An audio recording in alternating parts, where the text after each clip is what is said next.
You don't own me. I'm not just one of your many toys. You don't own me. Don't say I can't go with other boys. And don't tell me what to do. Don't tell me what to say. And please, when I go out with you, don't put me on display. 'Cause you don't own me. Don't try to change me in any way. You don't own me. Don't tie me down, 'cause I'd never stay. I don't tell you what to say. I don't tell you what to do. So just let me be myself. That's all I ask of you. I'm young and I love to be young. I'm free and I love to be free. To live my life the way I want. To say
How are you feeling?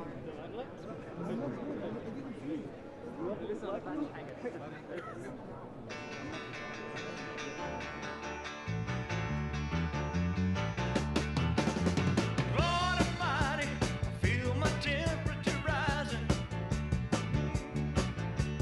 Higher, higher, it's burning through to my soul. Girl, girl, girl, girl, you gonna set me on fire. My brain is flaming, I don't know which way to go. Your kisses lift me higher, like the sweet song of a choir. You light my morning sky, burning love.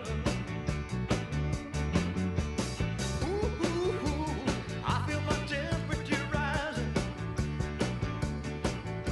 Help me, I'm flaming, I must be 109.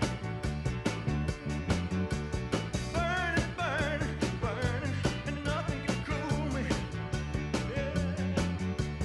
I just might turn to smoke, but I feel fine.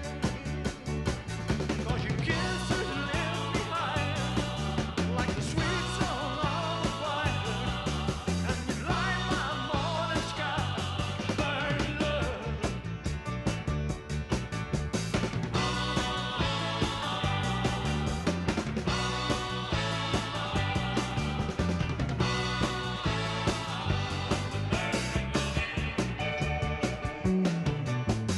It's coming closer, the flames are now licking my body. Won't you help me? I feel like I'm slipping away. It's hard to breathe, my chest is a heaving. Lord have mercy, I'm burning a hole where I lay. Yeah. Your kisses lift me higher, like the sweet song of a choir. Light my morning sky, burning love, burning love, burning love. I'm just a hunk of burning love, just a hunk of burning love, hunk of burning love, just a hunk of burning love, hunk of burning love, just a hunk of burning love.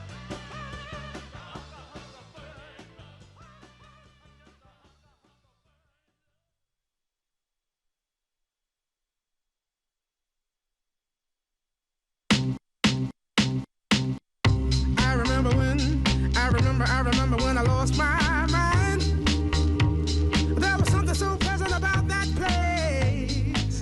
Even your emotions have an echo in so much space. And when you're out there without care, yeah, I was out of touch. But it wasn't because I didn't know enough.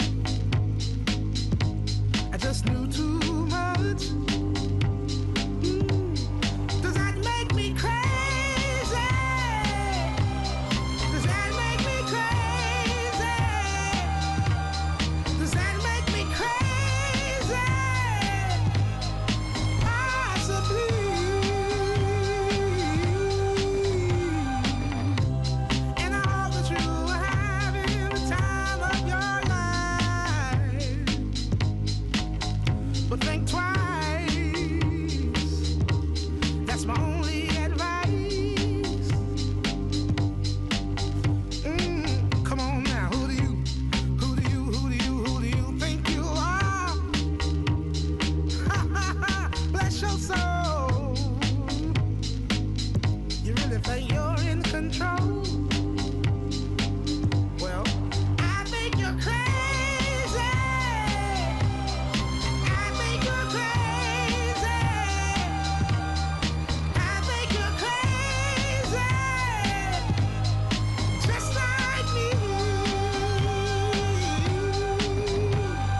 Test.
we have to smile.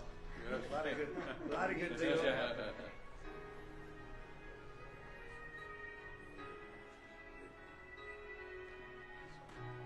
Does everybody like the music? Yeah, it's a perfect song. That's good music.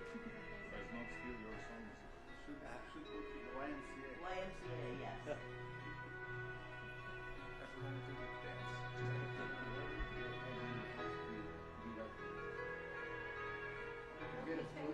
Good. Okay. Thank you.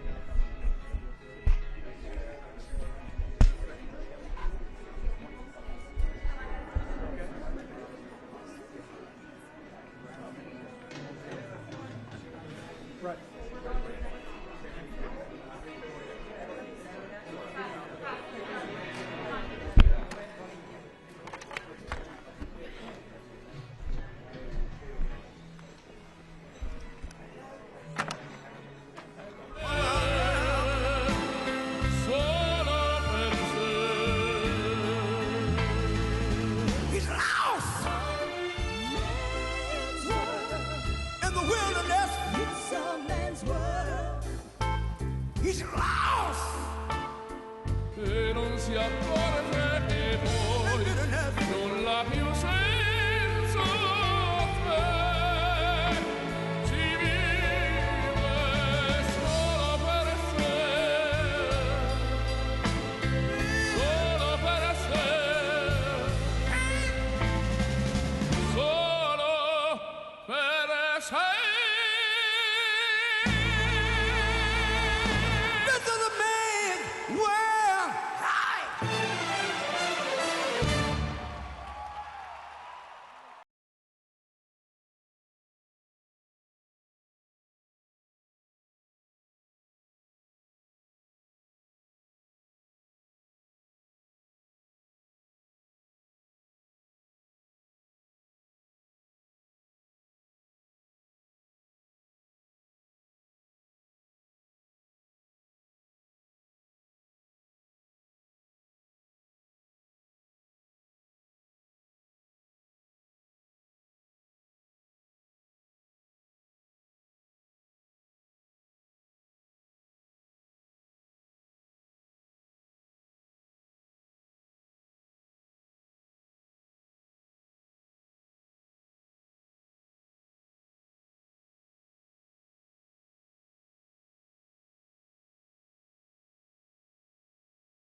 Please.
There must be lights burning brighter somewhere.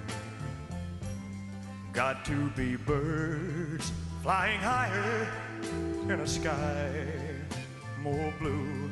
If I can dream of a better land where all my brothers walk hand in hand, tell me why, oh why, oh why can't my dream come true? Oh why? There must be peace and understanding sometimes. Strong winds of promise that will blow away all the doubt and fear. If I can dream of a warmer sun where hope keeps shining, oh everyone, tell me why, oh why, oh why won't that sun appear?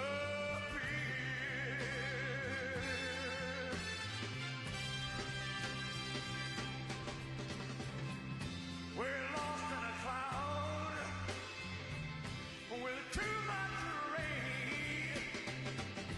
We're trapped in a world that's troubled with pain. But as long as a man has the strength to dream, he can redeem his soul and fly.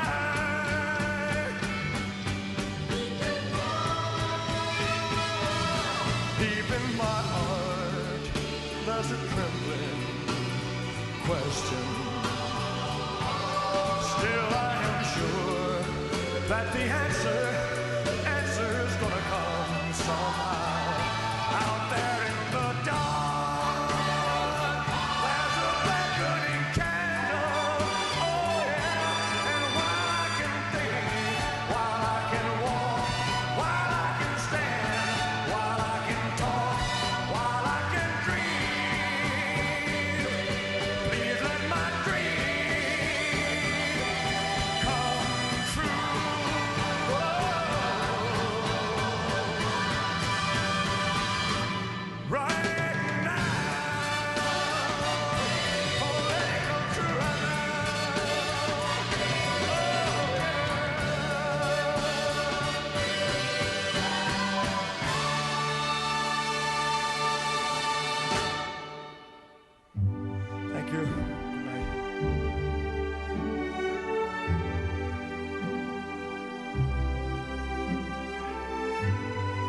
solo sogno all'orizzonte e mancano le parole. Sì, lo so che non c'è luce in una stanza quando manca il sole. Se non ci sei tu con me, su le finestre mostrar tutto il mio cuore che è acceso. Chiudi dentro me la luce che ha incontrato per strada. Time to say goodbye. Paesi che non ho mai vissuto con te. Adesso sì li vivrò con te. Partirò su navi per mari che io lo so non esistono più. It's time to say goodbye. Quando sei lontana sogno all'orizzonte e manca le parole. E io sì lo so che sei con me, tu mia luna, tu sei qui con me. Mio sole, tu sei qui con me, con me, con me, con me. Time to say goodbye. Paesi che non ho mai veduto e vissuto con te. Adesso sì li vivrò con te. Partirò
Ladies and gentlemen, please welcome the Vice President of the United States, J.D. Vance, Secretary of State, Marco Rubio, Special Envoy, Steve Witkoff, and the Executive Board Member, Jared Kushner.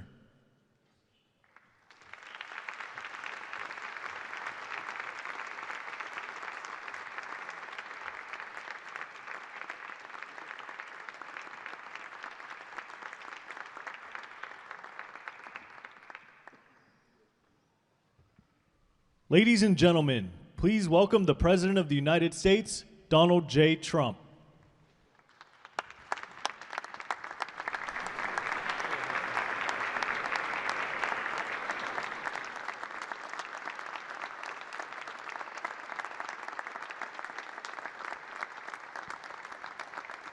Well, thank you very much. This is a big day, and lots of people watching, and especially from other countries, the leaders of, as you know, the other countries, because we have a large group of leaders, and the ones that aren't here are watching on Zoom. I hope they enjoy it. And the press, we appreciate it very much, so respectful. You've been so respectful of what we're doing. What we're doing is very simple, peace. It's called the Board of Peace, and it's all about an easy word to say, but a hard word to produce, peace. But we're going to produce it, and we've been doing a really good job, and some of these leaders that are with us have helped me very much during just this first year. We have a first year like probably no other ever in our country, because we settled 8 wars and I think a 9th to come. It's turned out to be a tougher one. I thought that was going to be the easiest one, but with war you never know what's easy and what's not so easy. But we've had a great relationship, and I've become friendly with so many of the people. And I appreciate you being here. These are great people. These are great leaders. And the people that are watching by closed circuit and open circuit in many cases, they're so proud of it. They want it to be open. But they become incredible friends of mine. And, you know, we rebuilt our country in my first term, and now we're at a point that the United States has never seen before. We broke 50,000 on the Dow. They said that would take 4 years. We broke 7,000 on the S&P. They said you couldn't do that within 4 years. It would be impossible. And when I came in, they were all saying, if you could get to anywhere close to 40, 45,000, it would be amazing achievement over 4 years. Well, we hit 50,000 in the first year, and we hit 7,000, which was actually tougher to do, according to the Wall Street geniuses. We hit 7,000 in the first year. They said it could take 4 or 5 years. They'd be very happy. It would have been a great job. We did it in 1. But we're doing a great job. Board of Peace is one of the most important and consequential things I think that I'll be involved in. We've been involved in a lot, and really I've been involved in a lot with the people up here.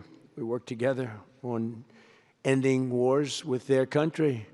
Some of the wars were 32 years long, 32, 34, and a 37. That's a long time, and we ended it in about 2 days, each one of those. But we have some other work to do, and we're getting it done. Gaza is very complex. It's been amazing. I want to thank Steve and Jared for an amazing job. Marco's over there watching. Everybody's fantastic. And JD, what a job. They're all doing. It's a team. I think it's the best team ever assembled. And you see that by the results. So today is a tremendous honor to welcome you all to the United States Institute of Peace for the inaugural meeting of the Board of Peace. Very important. I believe it's the most consequential board, certainly in terms of power and in terms of prestige. There's never been anything close, because these are the greatest world leaders. Almost everybody's accepted, and the ones that haven't will be. Some are playing a little cute. It doesn't work. You can't play cute with me. But they're playing a little bit. But they're all joining. Everybody. Most of them very immediately. A few that we really don't want because they're trouble. Take care of them. But this is the most prestigious board ever put together. You know, I've seen some great corporate boards. I've seen some great boards, period. it's peanuts compared to this sport, because we have virtually everyone is the head of a country other than Johnny, but he's the head of soccer, so that's not so bad, right, Johnny? I like your job the best, I think. And by the way, your World Cup has set every single ticket record in the history of soccer. In the history, nobody's ever seen anything like it.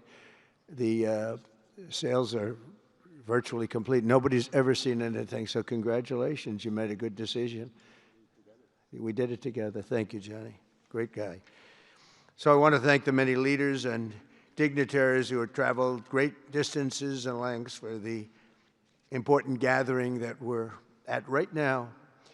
This building was built for peace, and nobody knew what to name it. And then Marco named it after me. I had nothing to do with it. I swear I didn't. I swear. I had no idea. They said, there's a surprise coming. I didn't know that surprise. I thought they were going to give me a lot of money or something, maybe cash. Could always use some extra cash. But I came and they stopped the beautiful beast. I got out very safely, I'm sure, and looked up, and there it said, Donald J. Trump on the building. And when I say that had nothing to do, nobody believes it, and that's okay, but I appreciated it. That was Marco and JD and a group got together and they did that, and I just thought it was very nice. And it makes me work harder. We're going to have to work harder. We're going to have to make this building much more important. It's brand new. They built it for peace, but nobody occupied it. You know, nobody knew what the purpose of it, but the architecture is so beautiful, and it was with the meeting rooms, the reception rooms. It's really amazing. Who would think that it was built without anybody in mind or anything in mind, and then the State Department took it over. They liked it. Marco came over one day. He saw this. He said, this building is great. And he actually claimed it, right? He claimed it. And that's what he does. Where is Marco? I said, Marco, is that true? You claimed this building. You took it away from about 5 groups that wanted it. That was done very quickly, very methodically. But it was really, really built so beautifully in such a beautiful building.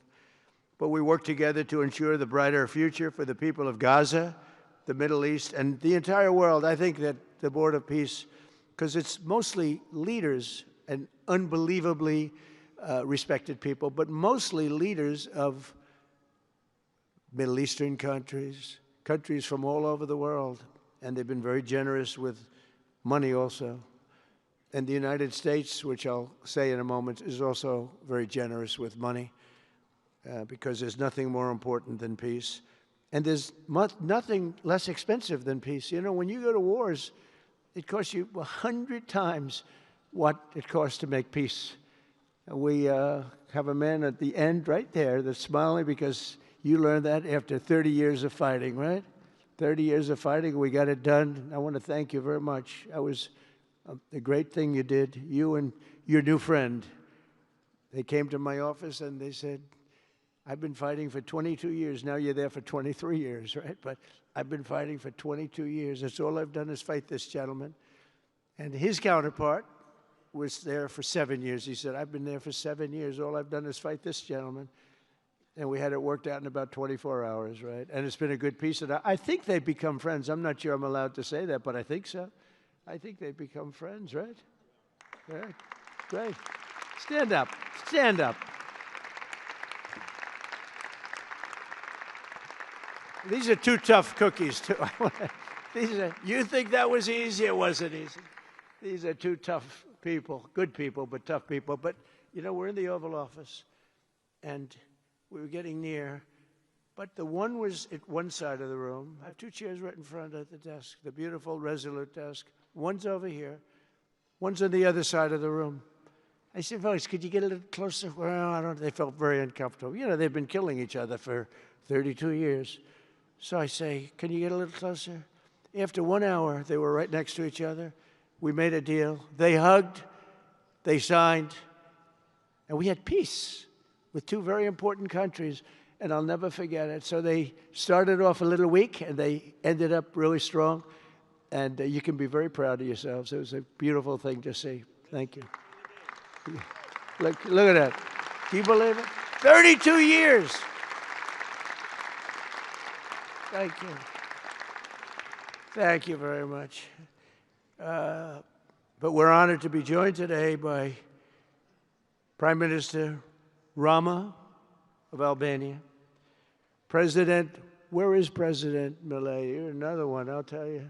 Where is President Millet? I endorsed him. I'm not supposed to be endorsing people, but I endorse, when I like people, you know, I've had a very good record of endorsing candidates within the United States. But now I endorse foreign leaders, including Viktor Orban, who's here, and others. And I endorse this gentleman, Millet. He was a little behind in the polls. He ended up winning in a landslide. I just endorsed the Prime Minister of Japan. She was in a tight race, but was probably going to win. And she won in the largest number in the history of Japan. So she likes me a lot. But it was an honor, and you're doing great. Oh, look, they're sitting right next, Victor.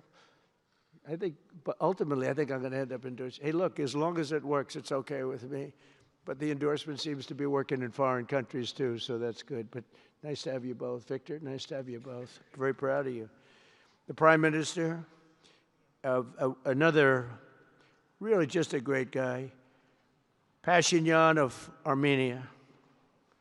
President Aliyev of Azerbaijan. I love saying that name now. You know, at the beginning it was giving me a hard time. Now I love saying it. It's a beautiful name. I love it. His Majesty King Hamad bin Isa Al Khalifa of Bahrain. Bahrain. Thank you. Thank you. Where are you? Where are you? He's so rich, he can sit there. He can sit wherever the hell he wants. You know, he could sit up in the corner. He could sit up top. He might take a piece of this building, Marco. He'll take 25% of the building for about $6 billion. Thank you. And you've been very generous also. We appreciate it.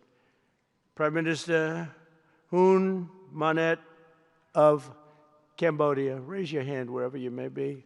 Because, yeah, hi, how are you? Congratulations. That was another one, right? We did a good job with that one. Prime Minister Madbouli of Egypt. Thank you very much, and say hello to the General/President. Okay. Prime Minister Orban of Hungary, who has my complete and total endorsement for election. Not everybody in Europe loves that endorsement, but that's okay. He does an unbelievable job. He's done an incredible job on immigration, unlike some countries that have hurt themselves, but they're working on it.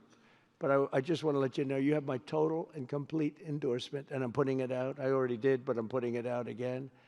And you're coming up with an election, and I think you should be good. I'll tell you, Millet did pretty well. He was a little down, right?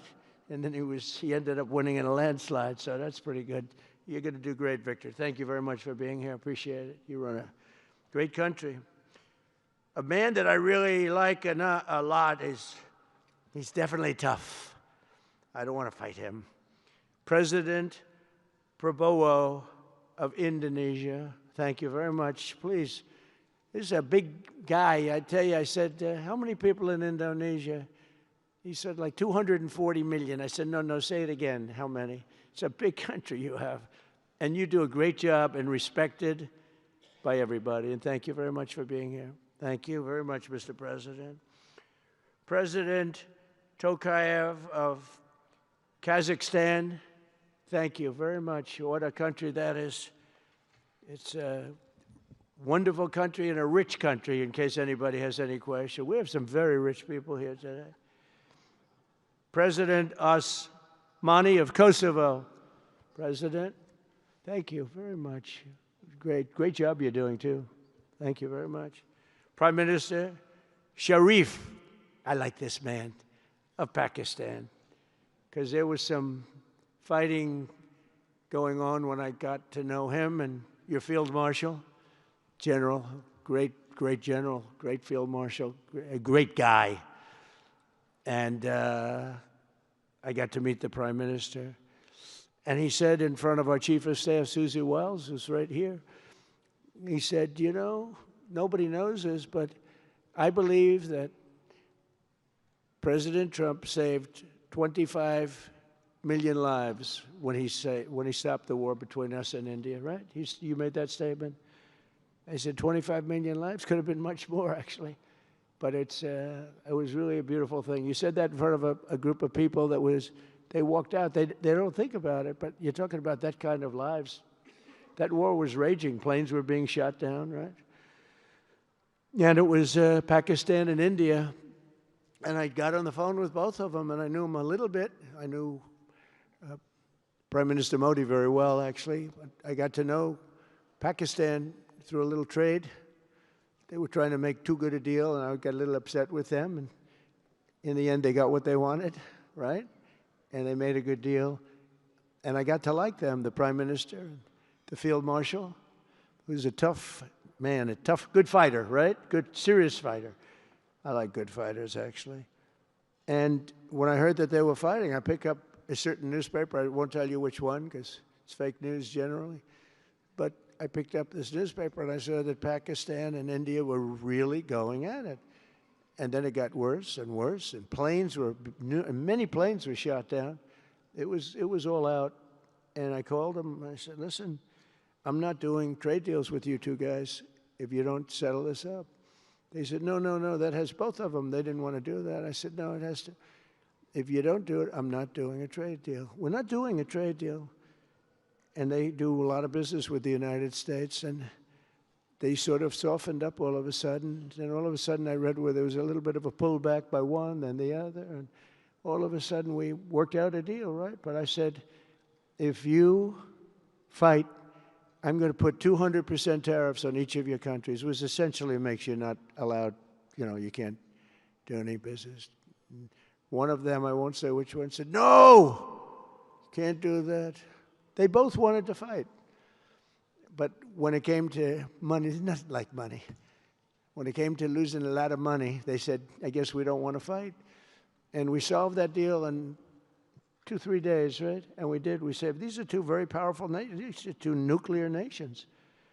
And I don't want to say what was going to happen, but, bad things happen. So, Prime Minister, I want to thank you, because that was a very big deal. People have no idea. A lot of them say, oh, well, they weren't fighting. They were fighting. 11 jets were shot down, very expensive jets. And they were all in. Both of them were all in, and now they're not. And I think we'll always be able to settle up with them. I really do. I think you're going to have, it's a lot of progress was made, even in the relationship. And Prime Minister Modi also, he's a great man. He's a great guy. They're all great. But I was very proud of it. President Pena of Paraguay is here. President, thank you very much. Young, handsome guy. It's always nice to be young and handsome. Doesn't mean we have to like you. I don't like young, handsome men. Women, I like. Men, no, I don't have any interest. Good, that's right. Thank you very much. You're doing a great job, too. His Excellency Prime Minister Al Thani of Qatar, just a great man, a great man and highly respected. And he's working with a man who is amazing.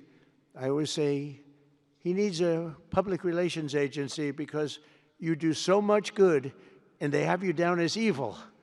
And you're not evil. You help us so much, and you're such a good ally. And I just want people to know that. And the Emir is incredible, smart, as smart as you can be, a great leader. And he cares so much for the people. And he cares so much for the Middle East. So I want to thank you very much and send my regards. Your country has been a great help. So, surprising to some of the people writing out there, but now they'll start changing their tune, because it's true. I only tell the truth. Prime Minister Don of Romania, wonderful people. The Romanian people are fantastic people, like you're fantastic. And a lot of them come and work in this country and help us in this country, as you know, and it's they are just really, really solid people. President Mirziyoyev of Uzbekistan, who is where? There he is, and a friend of mine. He's got one of the most difficult names in history, but that's okay. It doesn't matter. Your country's doing great. You're doing great. And just no problems. Every time I see him, nope, we're doing good. No problems. And General Secretary To Lam of Vietnam. Vietnam is incredible as a country and as a force, and it's an honor to have you. A really great honor to have you. A lot of respect for your country. We'll also want to express my gratitude to Vice President J.D. Vance, who is a fantastic man. He's a fantastic talent. He was a great student. He went to one school. He graduated. You know, most people, if you watch some of the people that were at the event in Munich, they didn't graduate quickly from college. They had everything they could do. There was one young, attractive woman. She was unable to answer questions. And she didn't do so well like J.D. did in college. J.D. graduated in a 4.5-year college in 2 years. And then he went to Yale and he graduated at the top of his class, went to the military grade. But when he went to Yale, there was one person that was marginally ahead of him, so he married her. Can you believe it? He married the person that was ahead. I don't know. I always like to say J.D. was first and Usha was second, because I get a little uncomfortable when I say that. But he's been incredible. He's a brilliant guy and a great guy, and he's been my friend. All of our people, we have a fantastic group of people, our cabinet members, everybody, many of them here. But J.D.'s been great. Thank you very much. He gets a little bit tough on occasion. We've got to slow him down just a little bit on occasion. He says his mind. Now, then we have the opposite extreme. We have your friend sitting in the back. Your best friend sitting in the back is Marco. Marco does it with a velvet glove, but it's a kill, right? The result is the same. They do it very differently. And Marco, you really did yourself proud 2 days ago in Munich. In fact, so proud that I almost terminated his employ because they were saying, why can't Trump do this? I do, but I say it differently. But Marco, don't do any better than you did, please. Because if you do, you're out of here. But no, I want my guys to do great. And the acclaim he's gotten and the acclaim J.D. gets is great. We have smart people. And when you see the representatives there, like Gavin Newsom, he didn't know what he was doing. They didn't even know why. He didn't know why he was there. Or AOC, she was unable to answer a simple question. And she could have said, well, I'm studying it, and I'll report back to you next week. You know, you can get away with that. But she just went, it's actually, I think it could be a career-ending answer, because for 25 years, anybody running against her, I think Susie is going to use that little piece of stuff. It was not good. It was not good. That was not a natural. So I want to thank J.D. I want to thank Secretary of State Marco Rubio. They're extraordinary. I want to thank Special Envoy for Peace, Steve Whitkoff, who has been unbelievable. You know, I took Steve because I was a developer in New York, really successful, actually much more successful than Steve, but I don't want to say that. I'm not going to say that, Johnny. I refuse to say it. But I saw something in Steve. Steve's a great negotiator. Everybody loved him. All these developers, and they're tough. You know, New York developers tend to be on the tough side. And, you know, most of them hate each other. Like a lot of the people in this room hate each other. You know, it's sort of natural, I guess. But we're bringing love back into the room like the old days. But everybody loves Steve. Every developer, the worst, most evil people, horrible human beings, actually. And they love Steve. So I remember this, and we had some conflicts, to put it mildly, in the world. And I said, Steve, how would you like to be Henry Kissinger Jr. that doesn't leak? And he said, are you a leaker, Steve? No. He didn't even know what the word meant, and it's true. I always say Henry Kissinger, who was one of the great leakers of all time, by the way, Richard Nixon said to him, Henry, who's leaking all this stuff? I don't know, Mr. President. It was Henry. It was like, these are little stories I like telling you. But Steve has been unbelievable. Everybody likes him. Ukraine loves him. Europe loves him. Russia loves him. I mean, there's nothing wrong with this. He goes to see President Putin. Didn't know Putin. I set him up a meeting to see. I said, how's Steve doing? Sir, he's still inside. Oh, that was an hour. I called back. Tell Steve to call me when he's finished. I want to find out what the hell is going on. We want to end that war. Sir, he's still inside. 3 hours, 4 hours. They were together for 4 hours, the first meeting. That's talent. And they get along. I mean, people like or don't like Putin or Zelensky. They get along. Same thing with Zelensky. I mean, they all love Steve, and Steve's doing a great job. That's a tough one. That's a much tougher one. I would have thought that some of the ones that we settled that are up here would have been, I thought this would be easy because I have a very good relationship with President Putin. I have a very good relationship with President Xi. I'm going to be going to China in April. That's going to be a wild one. I said, but we have to put on the biggest display you've ever had in the history of China. You know, last time I went to China, President Xi, he treated me so well. He gave me a display. I never saw so many soldiers all the same height, exactly the same height within a quarter of an inch. You can do that when you have 1.4 billion people. You know, lots of shoulders. Everybody was within about 1/8 of an inch the same height. I said, if they put their helmets down, you could have played pool on the top of their heads. And it was pretty amazing. But I said, you got to top it. He said, I'll top it. We're going to top it. We're going to have a lot of the people, most of the fake news back there is going to be going. So we have, Steve has done a great job. And then a little bit later on, we brought Jared in. Jared was responsible for the Abraham Accords, which is incredible. Nobody else could have done that. A very smart guy. And we're making Jared an envoy also, envoy of peace. They're both envoys of peace. And you couldn't get two. I tell you what, I watch these two guys. I say, at least we're covered from an IQ standpoint. These two guys walk into a room. And, but people like them both, you know. They're good people.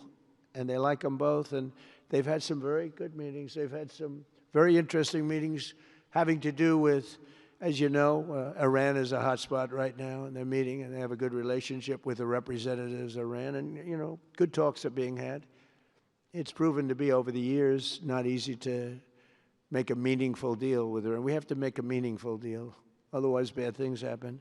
But we have to make a meaningful deal. But they have a great relationship with the representatives of Iran. They have a great relationship with the other one that they're really working on now. Because so many of these, I mean, as an example, Kosovo, Serbia.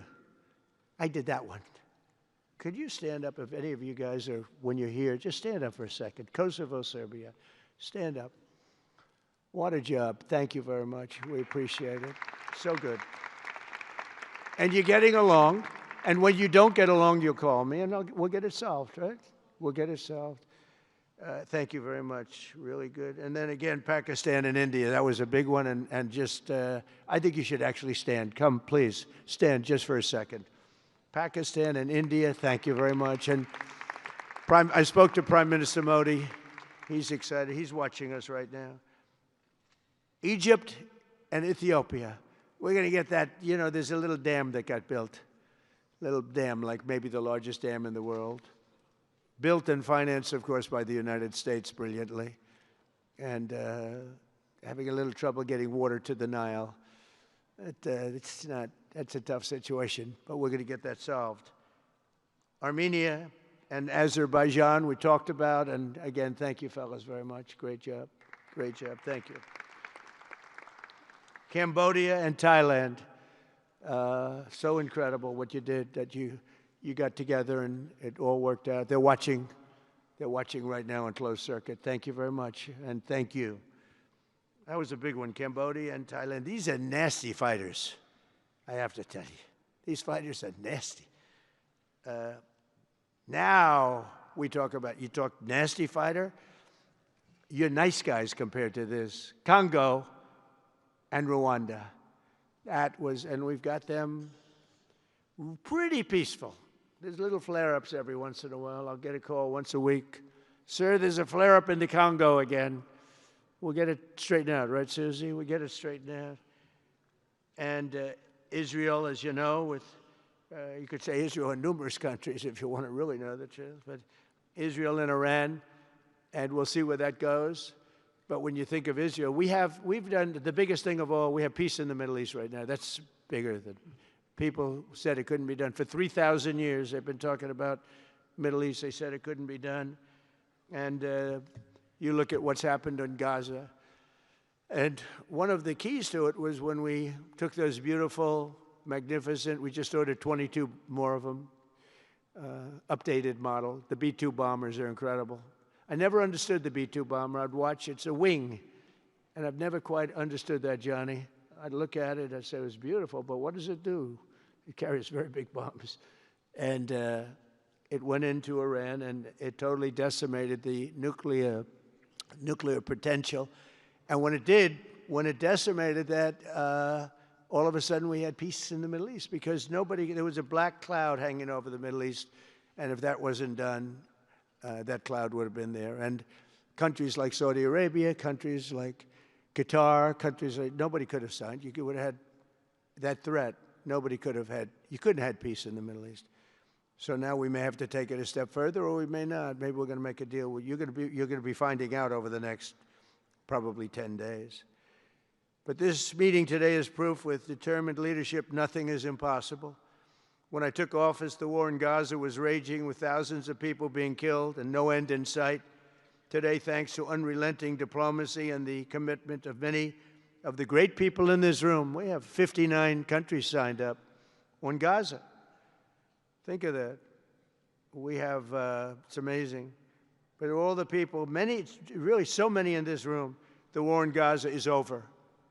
It's over. There are little flames. Hamas has been, I think they're going to give up their weapons, which is what they promised. If they don't, it'll be, they'll be harshly met, very harshly met. They don't want that. All the stuff like they don't mind dying. They told me that's not true. Everyone said, oh, they don't mind dying. No, they don't want to die. They said, we don't want to die. People don't want to die. The ceasefire was held, and every last remaining hostage, both living and dead, has been returned back home. Think of that. That was an impossibility. And we did hundreds of hostages, but the last 20, and I always said to Steve and Jared, I said, the last 20 are going to be very tough, very, very tough. And we got them back. We got the living back, and then we only got about 16 of the dead, and we said, well, you got to get them all. You promised them all. And they dug and dug and dug. You can imagine it's a job that's brutal. And Hamas really did a lot of that work. And you got to give them credit for that. They brought the last one home a week ago, and we got all 28 of them, living and dead. The amazing thing, because I've never seen anything quite like it, the parents of the dead, they knew their boy was dead. This case, boys, all boys, men, but to the parents' boys. They knew their boy was dead. They wanted that dead body as much as if he were alive. And when they got them back, there was great sadness, but there was great joy, too. They wanted it as much as the people that got their sons back alive. But we got a lot of people before those 20, Steve, what nobody talks about. But, hundreds of people. We did a good job, and you guys did a fantastic job. I want to thank every nation that helped us achieve this monumental breakthrough, saving countless lives, and really bringing peace and bringing the concept of peace, because nobody thought peace in the Middle East. I've always heard peace in the Middle East is impossible, and it's turned out not to be. And we do have some work to do with Iran. They can't have a nuclear weapon. It's very simple. You can't have peace in the Middle East if they have a nuclear weapon. And they can't have a nuclear weapon, and they've been told that very strongly. Since the hard-won ceasefire of last October, the United States and our partners have facilitated the delivery of vast amounts of humanitarian aid, numbers that nobody's ever seen before. In November, the United Nations Security Council unanimously approved the Board of Peace. And last month in Davos, we welcomed over 24 members to this very important new organization. And we are very closely working with the United Nations. In fact, I'm going to speak to the Secretary General in a little while. He's a good man. And I've had a good relationship. Other than in my last speech, they did turn off my teleprompter. I got up there. My teleprompter didn't work. I'm sitting in front of all of you people and more. I had no teleprompter. I knew I was in trouble because I'm walking up. The teleprompters are over here. I had the most beautiful speech ready. I was all set to knock them dead. First, I had an escalator that stopped. You know that. It's going up. Boom. It's lucky my movie star first lady was in front of me because I put my hand on a certain part of her body, and I was able to stop my fall. Otherwise, because she had no trouble, I said, boy, that was a very sharp stop, Johnny. So I said, that was strange. I've been on a lot of escalators. It's never happened before. Usually it stops very slowly. This was just boom. But our first lady was right in the proper location for me. I'm waving to people, and she was holding on a little tighter. She knew what was happening. She did. She said, that's a very successful movie out right now, like #1. Can you believe this? And she's a big movie star. And I always say it's trouble because I always say there's not room in one family for 2 stars. I told her that. We can't have 2 stars in one family. So I don't know what that means, but it's not good.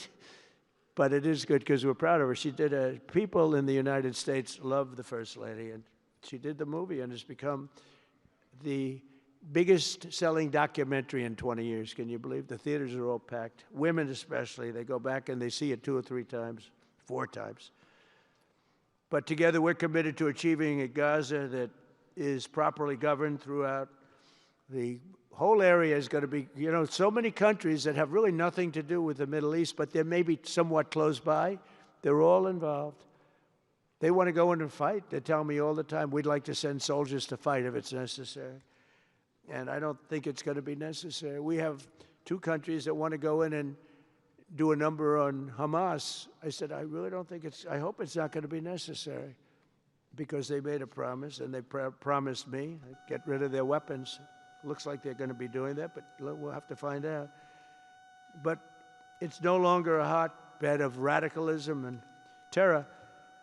And to end that, we have today, and I'm pleased to announce that Kazakhstan, Azerbaijan, UAE, Morocco, Bahrain, Qatar, Saudi Arabia, Uzbekistan, and Kuwait have all contributed more than $7 billion toward the relief package. That's great. Thank you, fellas. Thank you.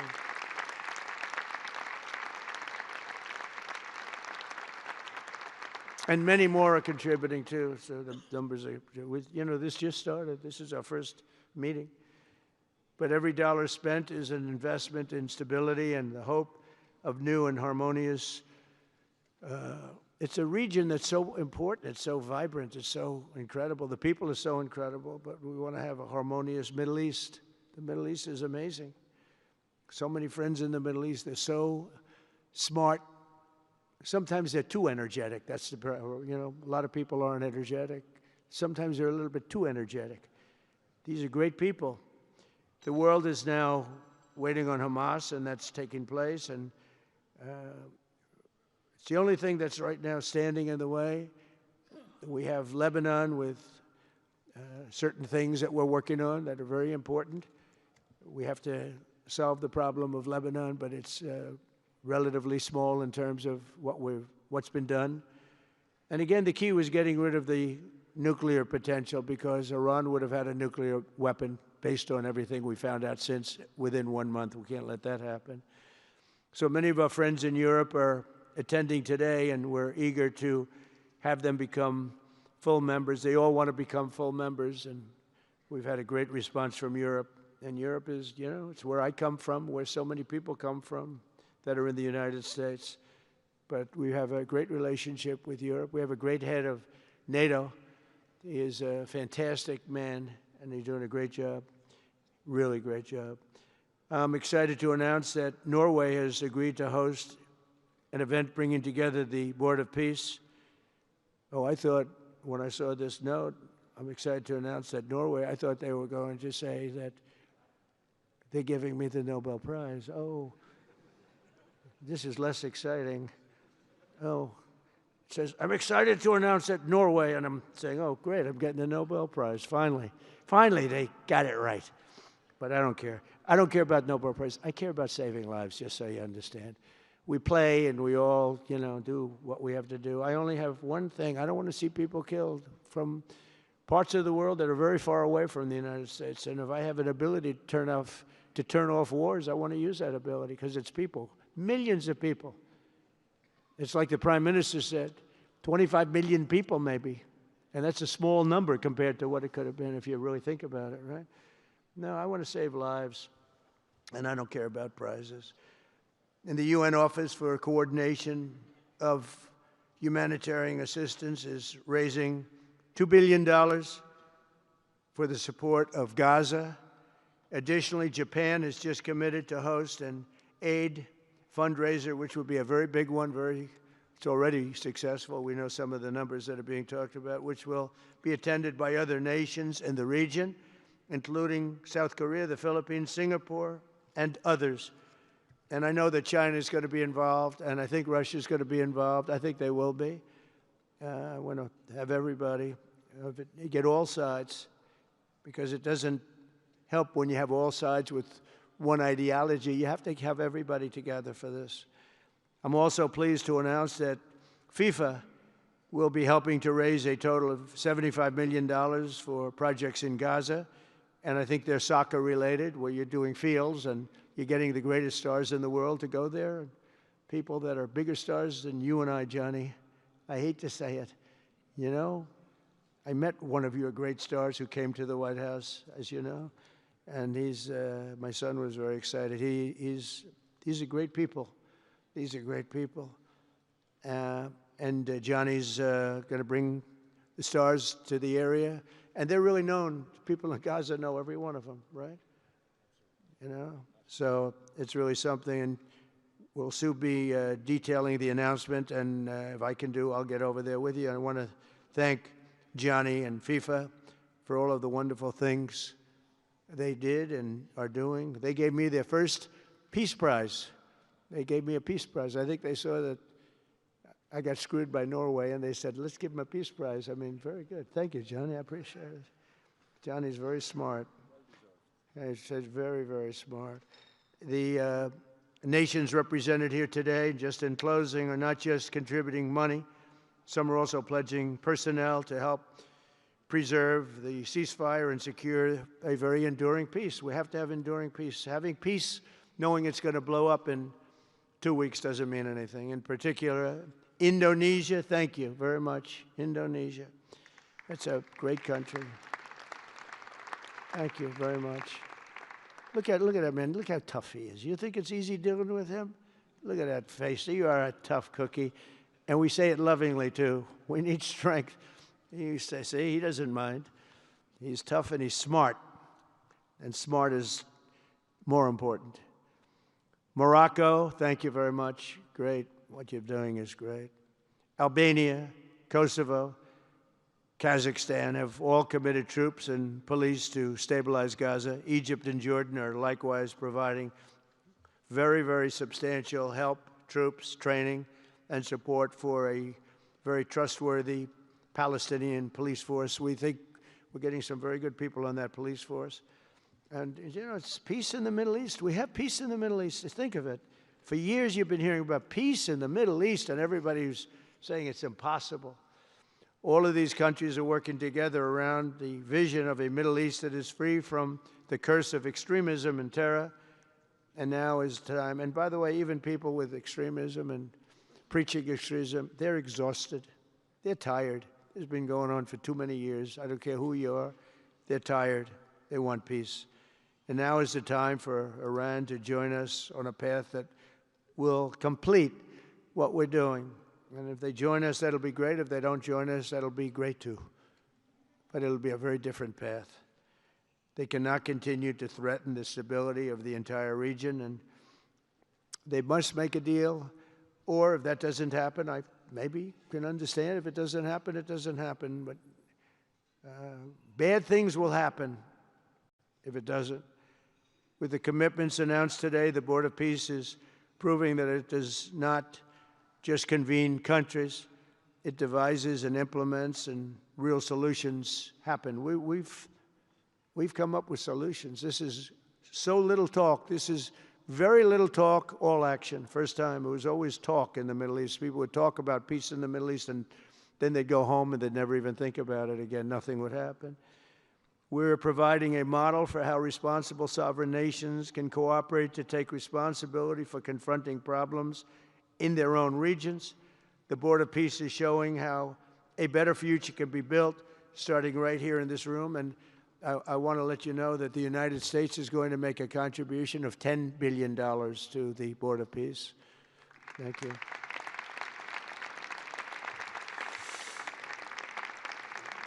And we've had great support for that number. And that number is a very small number when you look at that compared to the cost of war. That's 2 weeks of fighting. It's a very small number. It sounds like a lot, but it's a very small number. So we're committed to $10 billion.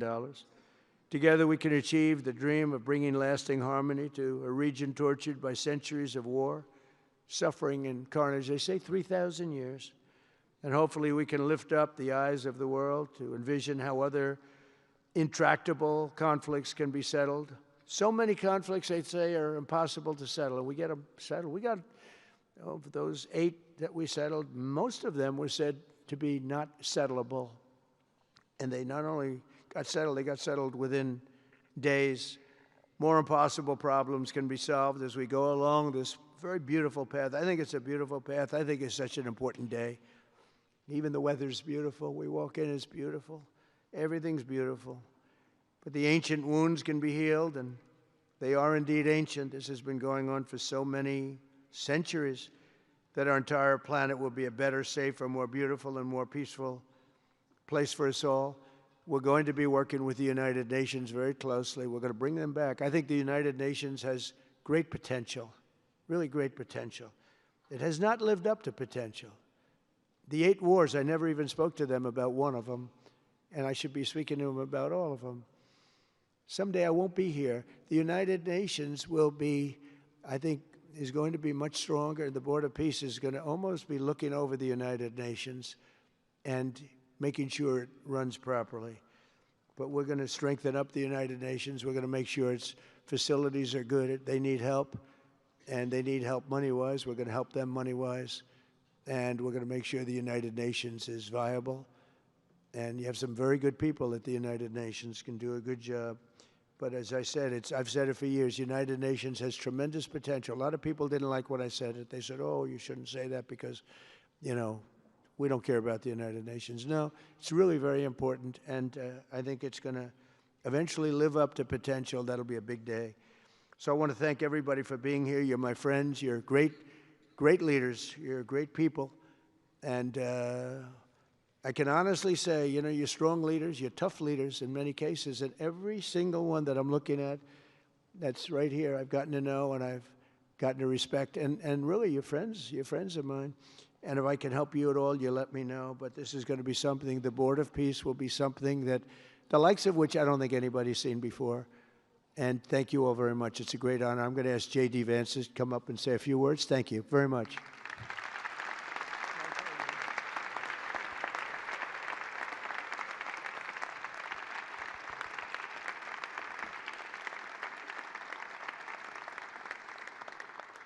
Well, thank you, Mr. President, very much for your leadership, but also for the kind words about me personally. I knew exactly what I wanted to say, but then after the President said that I was so smart and that I didn't want to repeat our Congresswoman who froze for 20 seconds over in Munich, now I'm tempted, sir, just to freeze for 20 seconds and just stare at the cameras, and maybe they'll say nice things about me like they do about Congresswoman Cortez. But I have 3 very brief messages. First of all, to the President of the United States, but to the entire team, to Marco, to Steve, to Jared in particular, who've done such an incredible job. I think what this Board of Peace represents is a recognition that if you actually have a President of the United States and a team that's committed to diplomacy, it can actually work. When I look at what happened to Israel on October the 7th, all those innocent people who were murdered, the fact that you had all of these hostages, and of course, a terrible war that came from it, I remember thinking to myself, how is it ever going to be possible to get these hostages home safely, to make it possible for the people of Gaza to actually have a reasonable future, but also to ensure that Israel is never attacked again? It turns out the answer was you just needed a president who was committed to the effort and committed to the work, and that's what we had, thankfully, under the leadership of this president. And you got to make peace, but then you have to make the peace stick. And that brings me to my second point. That's what the Board of Peace, I think, is fundamentally about, is making the peace stick. And it's an incredible thing that you guys have all done. So to all of the leaders gathered here today who are investing in the future, who are investing in peace, we're grateful to you. We're grateful for your partnership. And in particular, I think to the President of Azerbaijan and the Prime Minister of Armenia, who I just saw last week, thank you all for making it possible and for showing what real leadership can accomplish. When you set aside weapons and killing and destruction and invest in your people and invest in prosperity, it can create great things. So thank you both for what you did. I think it showed great leadership. And finally, to the American people, I think it's important that the American people recognize why we're here today. And the reason that we're here today is, yes, to save lives and yes, to promote peace, but this creates incredible prosperity for the American people. The countries represented here represent trillions of dollars of investment in the United States of America that would not have been possible without this president's leadership and advocacy for peace. The economies here represent millions of American jobs of people who are receiving products built in American factories and made by American workers would not be possible without a focus on peace. So, Mr. President, while I think this is great for the world, I also think it's really, really great for the United States of America, so we're looking forward to the partnership. With that, I want to turn it over to the MC for the rest of the program, and that is our great press secretary, Carolyn Levitt. Thank you.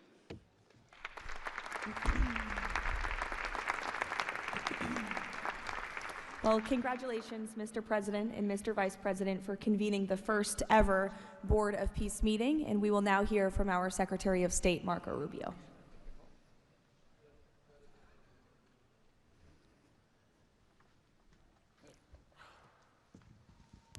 I'll be brief and to the point. We want to talk a little bit about the strategic vision of this organization and begin doing so by first acknowledging that we are here today because the President of the United States, Donald J. Trump, has both an ability and a willingness to use the power of his office to think outside the box. And that's why we're here today. This was a very unique crisis in Gaza, one that the existing international institutions could not solve or figure out. It needed a very specific type solution that required the partnership of all the nations that are here, including those that are here on an observer status. And we appreciate you coming today and being a part of this as well. And that's the point I want to drive home today. And soon you'll hear from Steve and Jared, who, by the way, deserve an incredible amount of credit for pulling this together and working countless hours and traveling all over the world. They truly deserve our appreciation and thanks for the work they've put in under the leadership of President Trump to make this possible. This Gaza situation was impossible to solve under orthodoxy, under existing structures. And so what we did is they went to the UN, and they got the UN's approval to put this group together and bring these nations together to come up with a very specific solutions to a very unique and specific problem. We have a long ways to go. There's a lot of work that remains. It will require the contribution of every nation state represented here today, and we thank you for being a part of it. And we hope that this can serve as a model for other complex and difficult situations so they can be solved in the same way. But right now the focus is on this one. We have to get this right. There is no plan B for Gaza. Plan B is going back to war. No one here wants that. Plan A, the only path forward, is one that rebuilds Gaza in a way of enduring and sustainable peace where everyone can live there side by side with one another and never worry again about returning to conflict, to war, to human suffering, and to destruction. And again, Mr. President, thank you for having the vision and the courage to pursue something that has never been done before, and we're not done yet. And thank you to Steve Whitoff and Jared Kushner for the time and the work they put into this. And thank you on behalf of the State Department and the U.S. government to all of the nations that are here. Every one of you is indispensable, including our observer partners, who we hope can find your way to join us at some point as officially part of this. But we are grateful for the fact you're here today and the contributions you've made already. Thank you.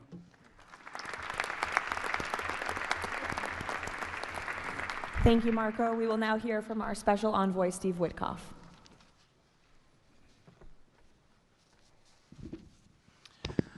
Thank you, everybody, for being here. I don't know if we ever believed that this was possible when we first started envisioning a Board of Peace, but of course, under the President's indispensable leadership, and it begins with that. It begins with President Trump's leadership and his direction.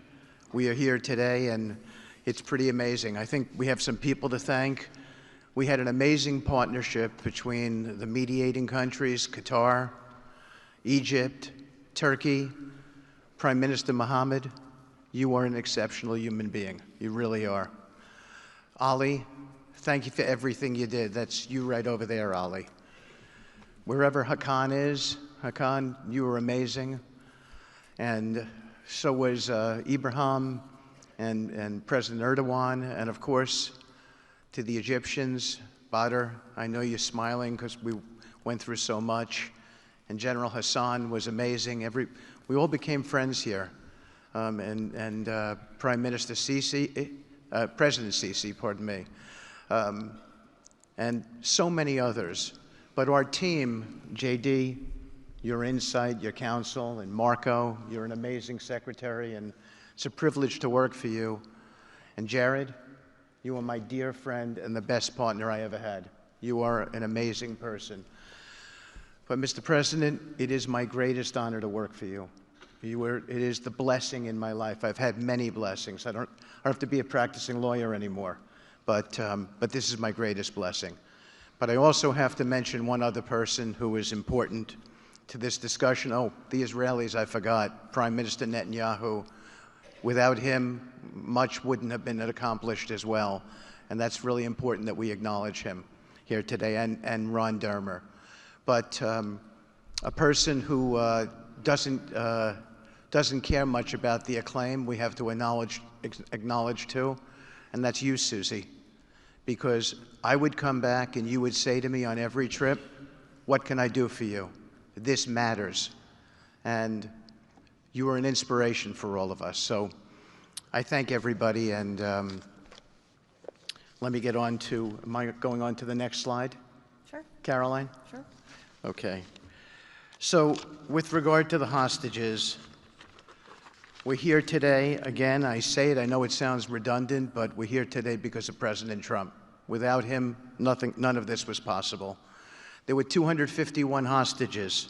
168 came out alive. 83 bodies were returned to their families so that they could grieve and remember their loved ones like in a normal way. In a way that brought their families together. So that was just as important. This was a monumental effort, and I want to tell a story about the President. Every time a hostage family came to visit with us, they were not on the President's schedule. I would walk down to the Oval Office, I would tell the President that there was a hostage family here, and he would say, Steve, bring them up. Every single time. Mm-hmm.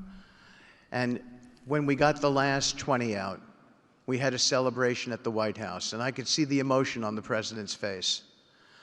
And he came up to me and he said to me, I have to tell you, this is my 5th year in the Oval Office, and I don't know that I've ever had a more special time than this moment with these people, seeing them come home.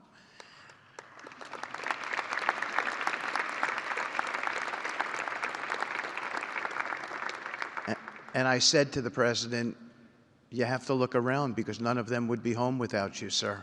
None of them. So I only want to tell you, Mr. President, you gave me my greatest honor to work on this, on this effort, and I thank you.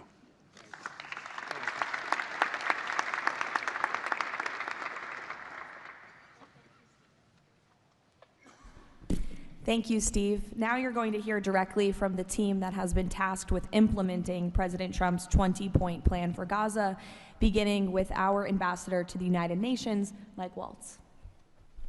Thank you, and thank you, Mr. President, Excellencies. First, let me wish everyone a happy and prayerful Ramadan. Thank you so much for joining all of us today. Mr. President, Excellencies, bottom line, humanitarian aid has absolutely surged since the Gaza war ended. Our Central Command, our great military, is working together with Israel, with the UN, so many countries here to coordinate the aid, to make sure there's deconfliction.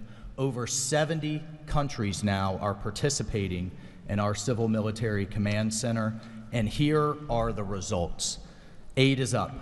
4,200 aid trucks have entered Gaza each week for 13 consecutive weeks, the longest stretch of high-volume assistance to Gaza in years. Diversion is down significantly from prior to the ceasefire, with less than 1% diverted this month. Food supplies are way up. We are reaching the full 2.1 million Gazans with aid, up 5 times from the delivery levels before the ceasefire. The percentage of households experiencing severe hunger has dropped from about 30% to down to 1%. As of this past February, drinking water has doubled and child malnutrition has been cut in half. If we could go to the next slide. Mr. President, only under your leadership and this great team could we bring together the United States, Israel, Egypt, Jordan, the UAE, the United Nations agencies. Mr. President, bottom line, like you, this is a board of action, not a board of endless talk or speeches, and these results are a true testament to your leadership and the leadership of this great team. We are saving lives, and it's an honor to be a part of it. Thank you, Mr. President. Dr. Ali Shith. It is my honor to be here representing the National Committee for the Administration of Gaza. Thank you, President Trump, for your leadership, for your continued efforts. A new governing authority is now in place for Gaza, with a clear mandate and a clear commitment to establishing development and stability. However, we are operating in extremely difficult conditions. Large parts of Gaza Strip are severely damaged, destroyed actually. Humanitarian needs are acute. Law and order remain fragile. This is not normal operating environment, President, which is precisely why discipline and prioritization matter. Our priorities, therefore, are defined into 4 categories. First, restore security via professional civilian police under one authority, one law, and one weapon, including training and developing 5,000 Gazan police to be deployed in 60 days. Secondly, revive economic activities and livelihoods, creating decent jobs, especially for our young population. Thirdly, ensure sustainable emergency relief as described earlier. Fourthly, restore basic services including electricity, water, health, and education. And last but not least is access and movement. Our mandate is simple, President. Step by step to build the foundation for lasting peace, dignity, and prosperity for the people of Gaza. And this is where we count on your continued leadership and support. Blessed the peacemaker. Thank you.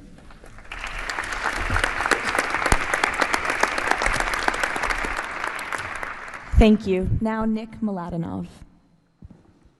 Thank you, Caroline, and thank you, Mr. President.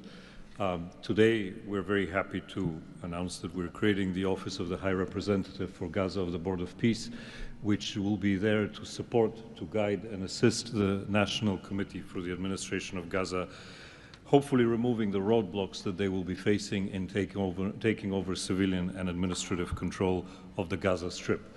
We plan to work in full transparency under the guidelines of and supervision of the Board of Peace and the Executive Board. And of course, we will do that in great coordination with the Israel and with the Palestinian institutions, who we both require to make this work on the ground. And certainly with my very good colleague here, General Jefferson, the International Stabilization Force that is coming together. Mr. President, if I can actually use the opportunity to announce some breaking news that as of this morning, we started the process of recruiting Palestinian police force that Ali was just referring to. And just in the first few hours, we have 2,000 people who have applied to join a new transitional Palestinian police force to be formed in Gaza under the authority of the National Committee with the support of the Board of Peace, trained in Egypt, where we have received an excellent proposal of how to do that forward. And this is critical to what we need to do as we begin this process. And if we may move to the second slide.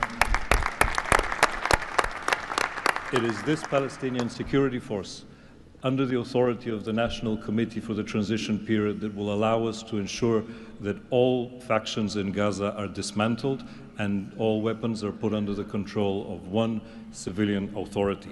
The only way to do that is the full implementation of the 20-point plan and the UN Security Council resolution, which binds us all to make sure that that is the way forward. We have now a fully agreed framework with the mediators on how to do this, and I thank very much the state of Qatar, Egypt, and Turkey for their excellent support in this.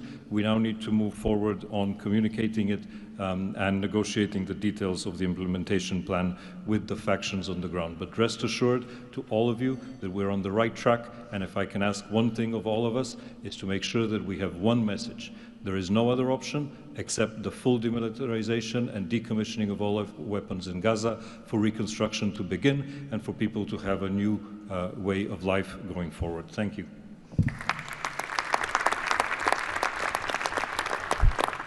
Thank you, Nick, and congratulations. Now, Major General Jasper Jeffers.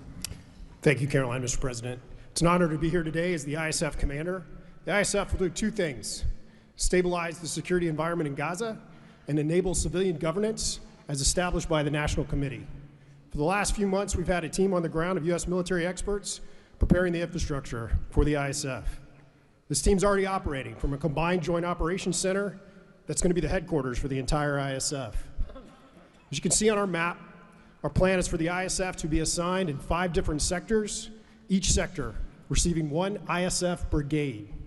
In the short term, we plan to deploy to the Rafah sector first, in addition to the training of police. Midterm objective is to continue to expand, sector by sector, all moving to our long-term 12,000 police and 20,000 ISF soldiers. I'm incredibly pleased to announce today that the first 5 countries have committed troops to serve in the ISF: Indonesia, Morocco, Kazakhstan, Kosovo, and Albania. And 2 countries have committed to train police: Egypt and Jordan. I would also like to announce that I have offered and Indonesia has accepted the position of Deputy Commander for the ISF. With these first steps, we will help bring the security that Gaza needs for a future of prosperity and enduring peace. Thank you.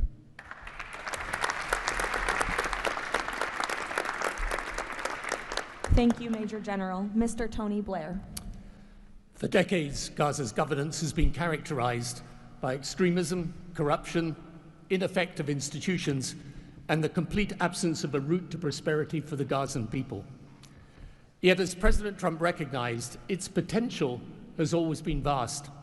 25 miles of Mediterranean coastline, proximity to great regional and global markets, and a young, dynamic population with a median age of 19. So today we set out profound changes necessary to rebuild Gaza for Gazans. Gaza not as it was, but as it should be, including its governance. Effective public institutions serving the people, a business environment where enterprise flourishes, an education system educating the young for tolerance and achievement, and a tech-enabled society making the most of the digital revolution.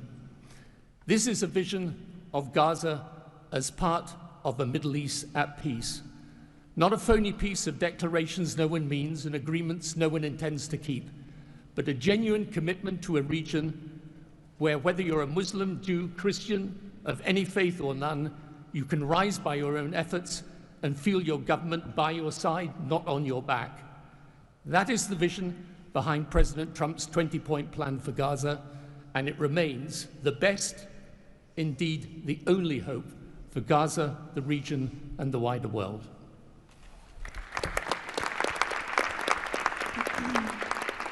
Thank you. Mr. Yakir Gabay. Hello, everybody. Thank you, Mr. President. Gaza is destroyed. We assembled here on this historic day with common vision to rebuild Gaza for the next generations. Our mission is to recycle and remove 70 million tons of rubble and UXO and hundreds of miles of tunnels, arrange for the population fast temporary housing, in parallel to start construction of infrastructure and permanent housing.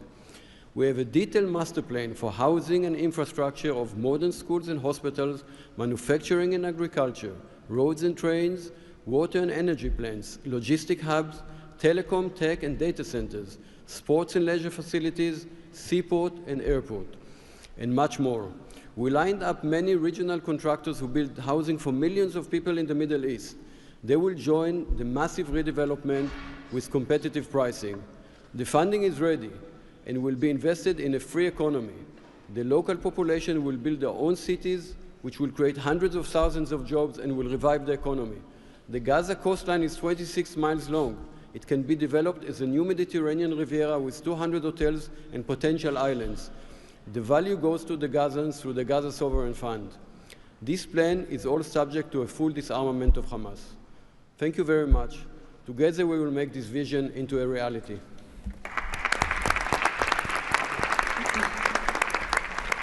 Thank you. Mr. Liren Tanmin. When we asked the NCAG what Gaza needs to unlock its potential, the answer was clear. Reconnect Gaza to the world, digitally and economically, and replace corruption with an open, tax-free system. Gaza was once a vital trade hub between Asia and Europe. Reconnection is a return to its roots. Even the word gauze comes from Gaza, where silk was woven and exported to Europe. So, we brought together Palestinian, Arab, and American partners to deliver practical solutions. By July, Gaza's 2G network will be upgraded with free, high-speed access to essential services. The NCAG is building a secure digital backbone, an open platform, enabling e-payments, financial services, e-learning, and healthcare with user control over data. This effort is supported by our regional partners, and I believe you will hear some exciting news from them on that later today. In parallel, we're advancing an Amazon-like logistics system to help Palestinian launch businesses import globally and trade securely. This will lower prices, drive growth, and help transform Gaza into an open, transparent, corruption-free economic zone. Thank you. Thank you. Mr. Mark Rowan. Mr. President, distinguished leaders, the goal is simple. Take the momentum all of you have provided and build it into something that is not just temporary relief, but something that provides a long-term foundation that will enable many of the goals we've spoken about today to be achieved. We plan to do this by gathering Gaza's productive assets in one unified structure. This will allow independent, professional, conflict-free management of the resources to benefit the Gazans. This will also enable expeditious planning and zoning and not fragmented projects that do not contribute to an economic whole. The potential here is tremendous, but it has to start somewhere. The start is in Rafah, where, as you heard, that will be the first place security is deployed. The plan is 100,000 homes for 500,000 residents plus $5 billion of infrastructure. Over time, 400,000 homes for the entirety of the population with more than $30 billion of infrastructure. Let me put it in financial terms. This is not a problem of money or collateral. This is a problem of peace. The coastline alone, $50 billion of value on a conservative basis. The housing stock, more than $30 billion as rebuilt. The infrastructure, more than $30 billion. $115 billion of value. It just needs to be unlocked and financed. Great. Thank you. Mr. Ajay Banga. Thank you, Caroline, and thank you, Mr. President. All this requires money. And so when the UN Security Council resolution got passed, we set about creating the Gaza Reconstruction and Development Fund at the World Bank. It's housed there. The World Bank's role is that of a limited trustee. We manage the donor contributions coming in of the type that the President said a little earlier in his opening remarks. And then we help to manage that money while it stays with us. And under the direction of the Board of Peace, we disperse the money for reconstruction and development projects in Gaza. This fund is ready to receive the donations that he spoke about just a little while ago. The second part of the story is that you as donors deserve the right to know that the money is being used in a transparent way. We are helping, along with the Board of Peace, which takes the ownership of ensuring that the right kind of financial, legal, and oversight mechanisms are being put in place. We've even assigned a financial controller from the World Bank on a secondment basis to the Board of Peace to ensure that we can try and help build the best standards in this process. Now, this is just the beginning. This work is going to need 2 or 3 things that the World Bank Group can bring to the table. The first is leveraging of public finance. Because of our AAA rating, we have the ability to leverage private bond money to help to create the resources we need to do what Mark just talked about.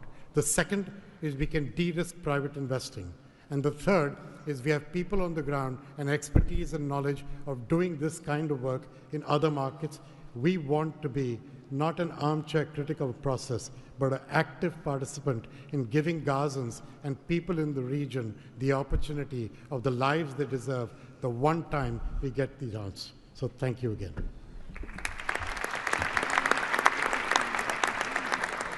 Thank you all for your tremendous work. Before we turn it over to many of the distinguished leaders who are here today, we are going to hear from Mr. Kushner to talk about the future of the Board of Peace.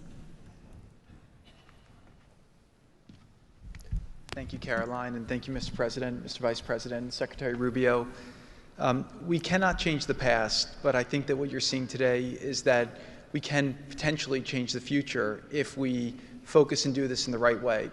We tried to structure this meeting like a proper board meeting, like we do in the private sector, where we have all the preparation, we get the right people together, and we really report on what our challenges are, what the opportunities are, and what are the approaches. What you've seen today is just a small sample of the work that's been done. And I really want to thank the entire team that's worked so hard at this.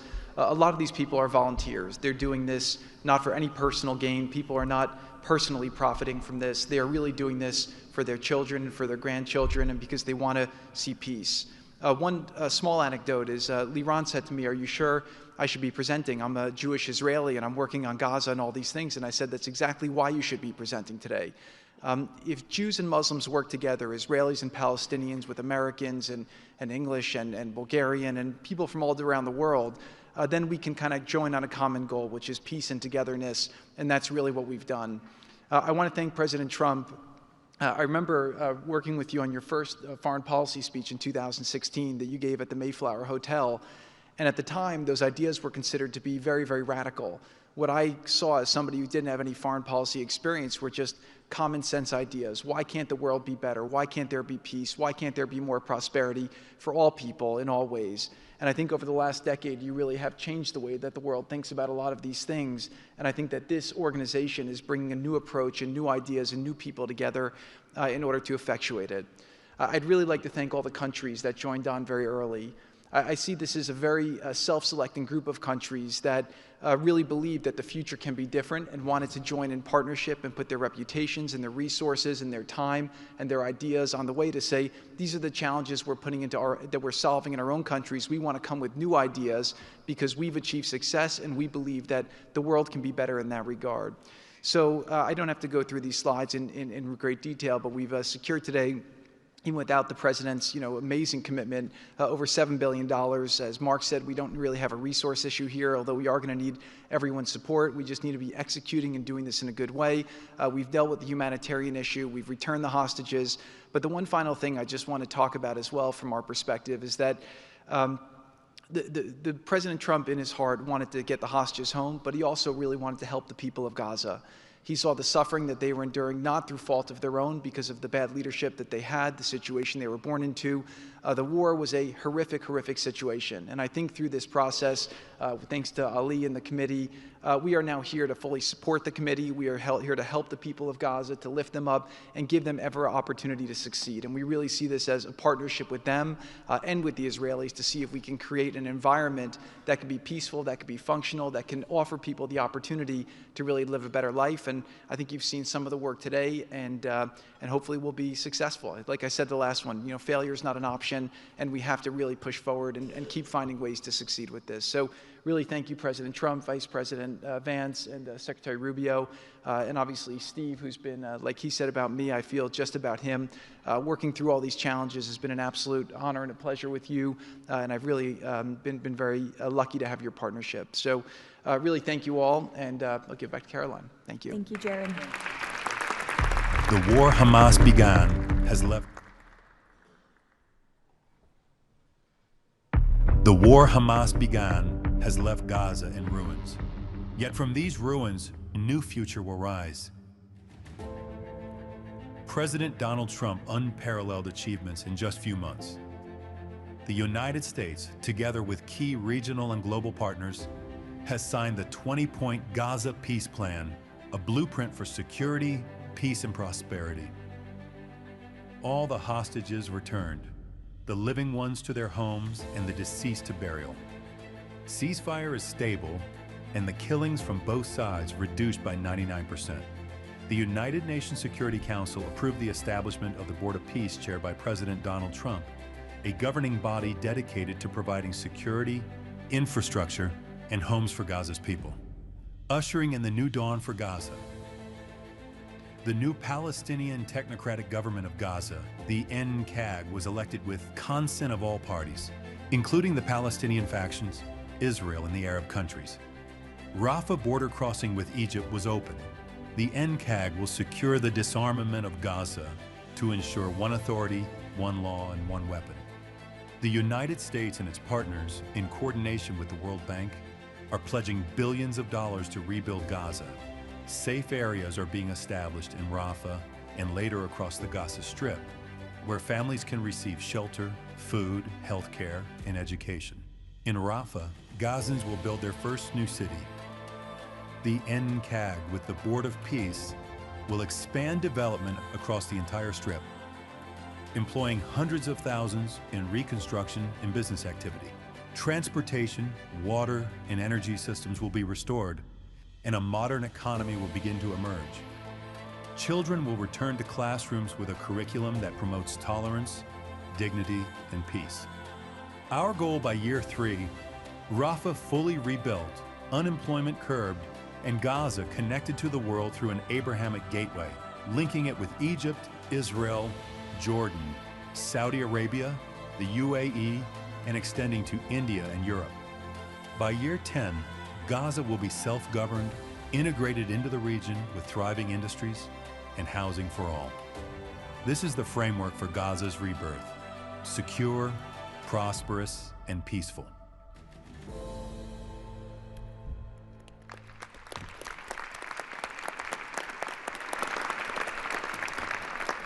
It's amazing. Now we will hear from our distinguished leaders who are here today, beginning with the King of the Kingdom of Bahrain. You're welcome. President Trump, distinguished members of the Board of Peace, it is an honor to participate in this inaugural meeting of Board convened by President Donald Trump. I take this opportunity to extend my heartfelt congratulations on this worthy and timely initiative. The meeting comes during the holy month of Ramadan, where we will pray to Almighty God that our endeavors will bring peace, security, prosperity to the world. As a founding member of the Board of Peace, the Kingdom of Bahrain recognizes and endorses the tremendous potential of this body, the extraordinary drive of its chairman, and his sincere efforts to unify nations in our common objectives of fostering and enduring peace for the Middle East. We greatly appreciate President Trump's initiative in presenting the Gaza peace plan and establishing this board as a vital platform for dialogue, action, and delivery. As we embark on this historic journey together, we urge all peace-loving nations, organizations, and groups to actively engage in the successful implementation of the second phase of the Gaza peace plan. This includes ensuring a lasting ceasefire in Gaza, facilitating its reconstruction, and providing hope and new opportunities for the people of Palestine and Israel.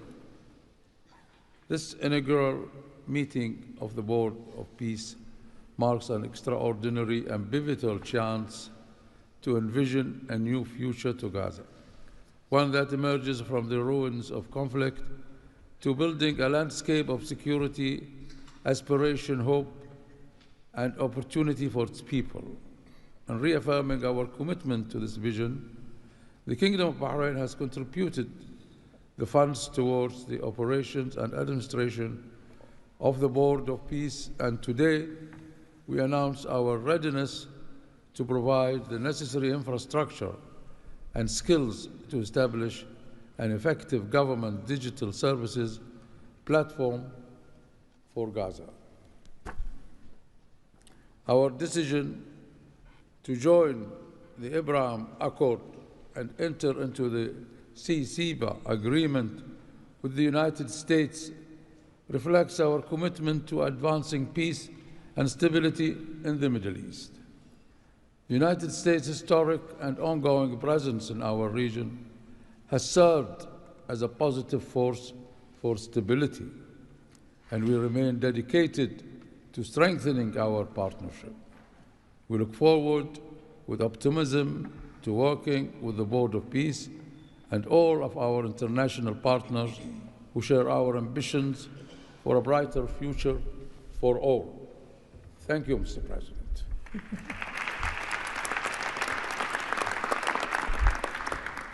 Next, the President of the Republic of Kazakhstan. Dear Mr. President, ladies and gentlemen, our meeting here at the Donald Trump U.S. Institute of Peace comes at a moment when decisive and pragmatic actions matter most. In fact, it's about making durable peace through practical, target-oriented measures, but not through endless conferences with wishful resolutions. Mr. President, your clear vision and far-sighted approach to promoting global peace and stability has inspired my country to join the Board of Peace. The Board of Peace is widely expected to respond directly to new realities by reinforcing existing multilateral efforts. The world has never seen a move like this. It is absolutely unprecedented because, in essence, peace through construction is a very innovative concept or project, and it has every chance to become a reality by our joint efforts. Therefore, Mr. President, I acknowledge and accept your conviction that lasting peace must be built on concrete actions. As our first step, we are ready to contribute a significant amount of cash finance directly to the Board of Peace without any delay. Kazakhstan is also keen to be part of the restoration and construction process through international companies with strong credentials. The program, mostly funded by our government, may include the construction of infrastructure, housing, residential complexes, schools, hospitals, and other important civilian facilities, as well as the rubble clearance. We pledge to fully accomplish our financial commitment toward the board. As one of the world's major producers of wheat, Kazakhstan is ready to provide humanitarian assistance to enhance food security in Gaza and beyond. Kazakhstan plans to provide 500 scholarships to Palestinian students to pursue academic programs in our universities over a 5-year period. We can share our internationally recognized e-government expertise and other digital solutions. Kazakhstan is willing to support the ISF by deploying military units, including medical units, and sending our observers to the Civil Military Coordination Center. Sustainable development in the Middle East requires new ways to promote peace, cooperation, and trust across the region. That's why Kazakhstan has joined the Abraham Accords. This crucial move is fully aligned with the noble mission of the Board of Peace. Both of them may constitute a solid basis for joint efforts to promote peace and security in the Middle East and to foster economic, humanitarian cooperation in the region and even beyond. Given the global nature of the board's agenda, Kazakhstan is committed to providing practical support, including through hosting meetings at different levels and scales. I also would like to propose to establish a special President Trump's Award of the Board of Peace to recognize his outstanding peace-building efforts and achievements. I am confident, Mr. President, that under your strong leadership, the Board of Peace will successfully deliver its great, noble mission. Thank you. Next, the President of the Republic of Uzbekistan.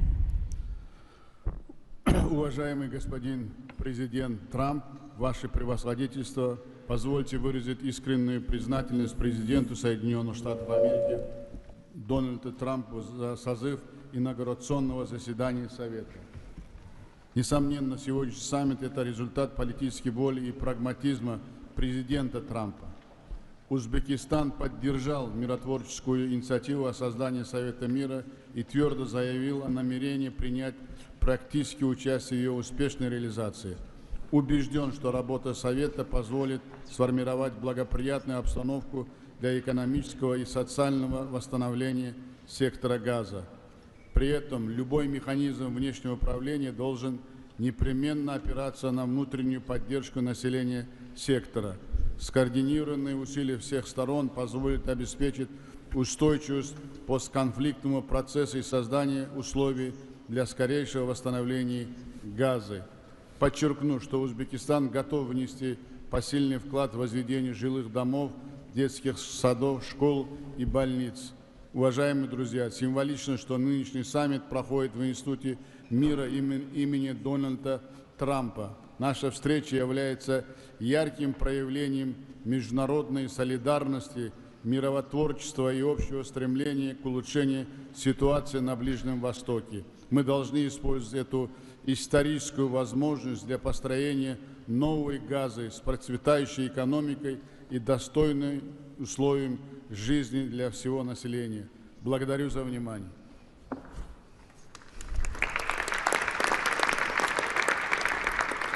The President of the Republic of Indonesia.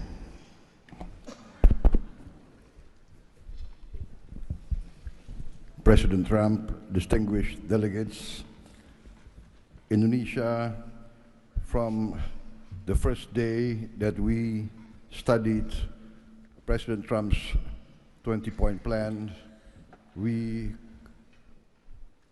completely agree and we are fully committed to this plan.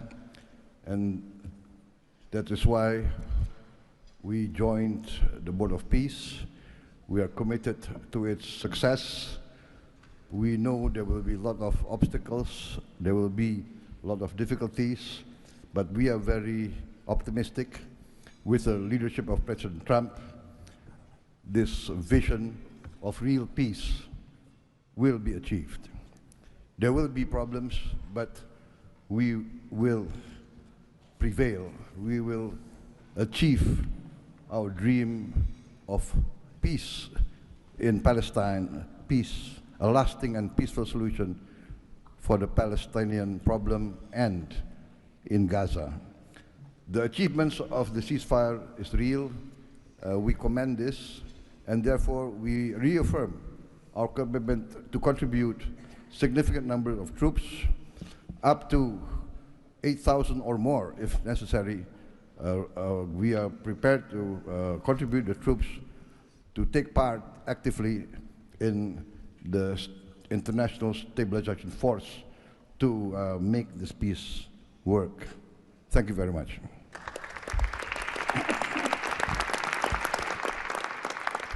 The President of Romania.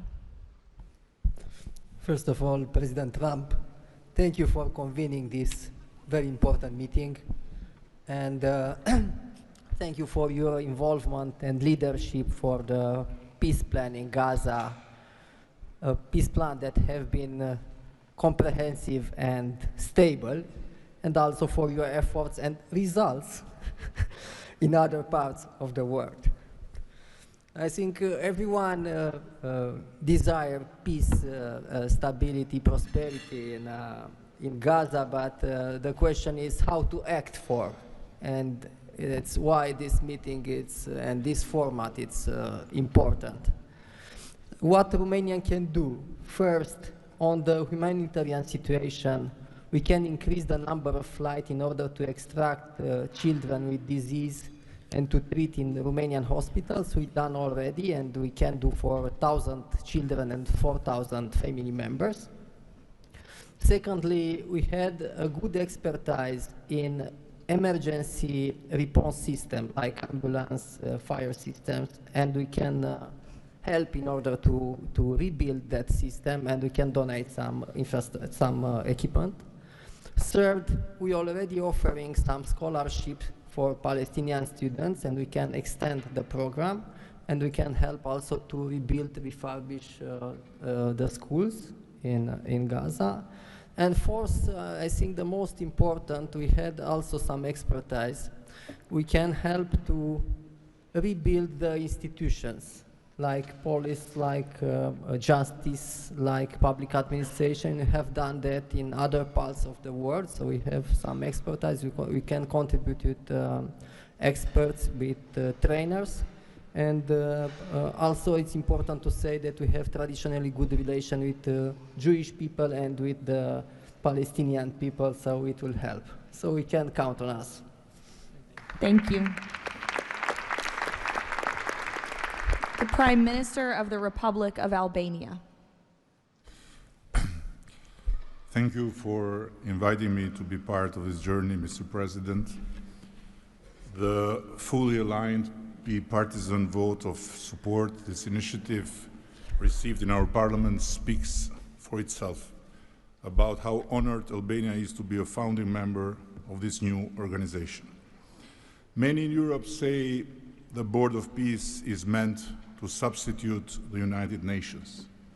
It does not look to me like an attempt to replace the UN, but if it helps shake that agonizing giant and inshallah wake it up, then God bless the Board of Peace. Mr. President, we commend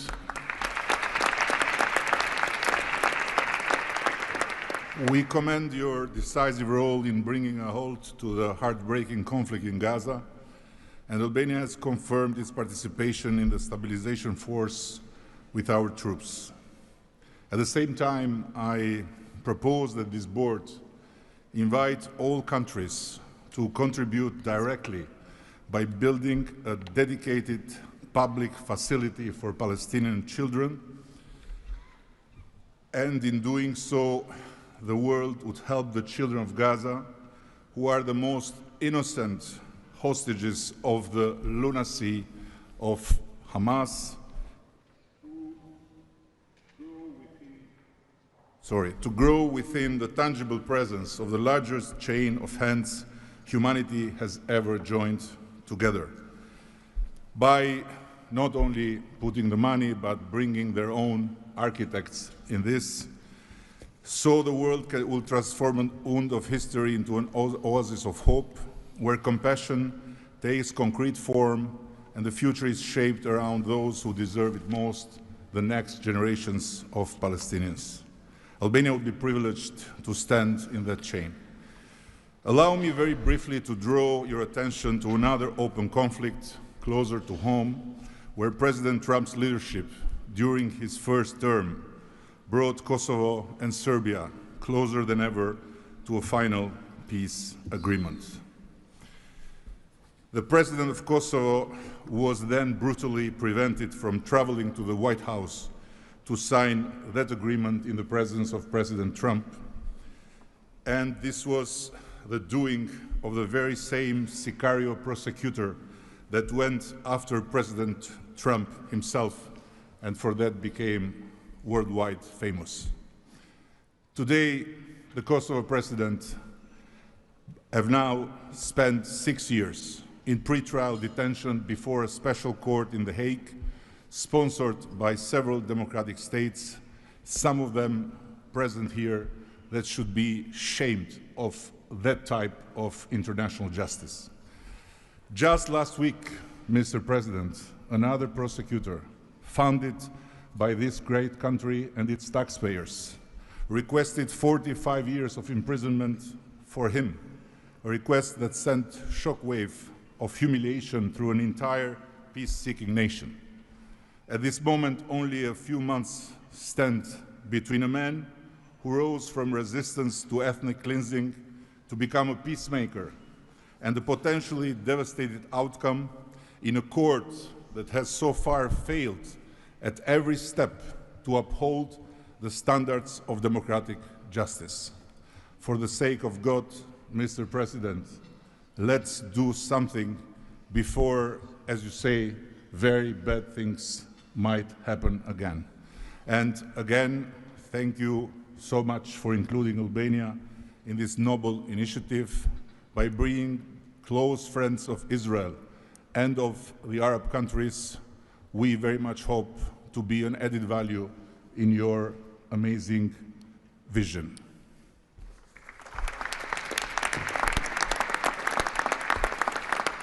Next, the Prime Minister of Egypt.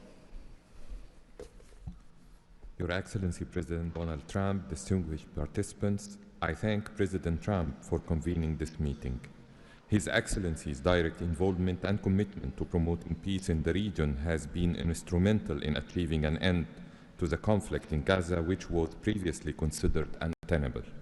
Egypt supports President Trump's vision to usher in a new era of peace and coexistence among the people of the region, in which the Palestinian people enjoy the rights to self-determination and statehood, in accordance to relevant international resolutions. Egypt also appreciates President Trump's firm position on rejecting the annexation of the West Bank. Egypt supports the mandate of the Board of Peace as a principal framework for governing the transitional period in Gaza. It is necessary to fully empower the National Committee for the Administration of Gaza to function effectively from within and throughout the Strip. Also, preserving the institutional and geographical link between the West Bank and Gaza is vital for the Palestinian Authority to eventually resume its role in Gaza. Within the framework of Egypt's support to President Trump's plan, Egypt will continue its effort to train Palestinian police personnel to maintain security within the Strip. Egypt values President Trump's position rejecting the deportation of the Palestinian people from Gaza as reflected in the 20 points plan, and stresses the importance of initiating early recovery projects in the whole of the Strip in a manner that preserves its geographic unity. Let us consider today's meeting as an initial step in advancing these objectives. Again, thank you, Your Excellency President Trump. Thank you. The Prime Minister of the State of Qatar. Thank you. Mr. President, distinguished members of the Board of Peace, thank you for convening this meeting under the banner of peace. Qatar reaffirms its commitment to the Board of Peace as it was committed to the very first day of the mediation efforts. From that day until the end, when we have witnessed in that historical moment in Sharm el-Sheikh the signing of this agreement together with our partners. For decades, this conflict has burdened our region and the world, and our responsibility remains to achieve a just and lasting resolution. The board, under the President Trump leadership, will advance the full implementation of the 20 points plan without delay, ensuring fairness and justice for both Palestinians and Israelis.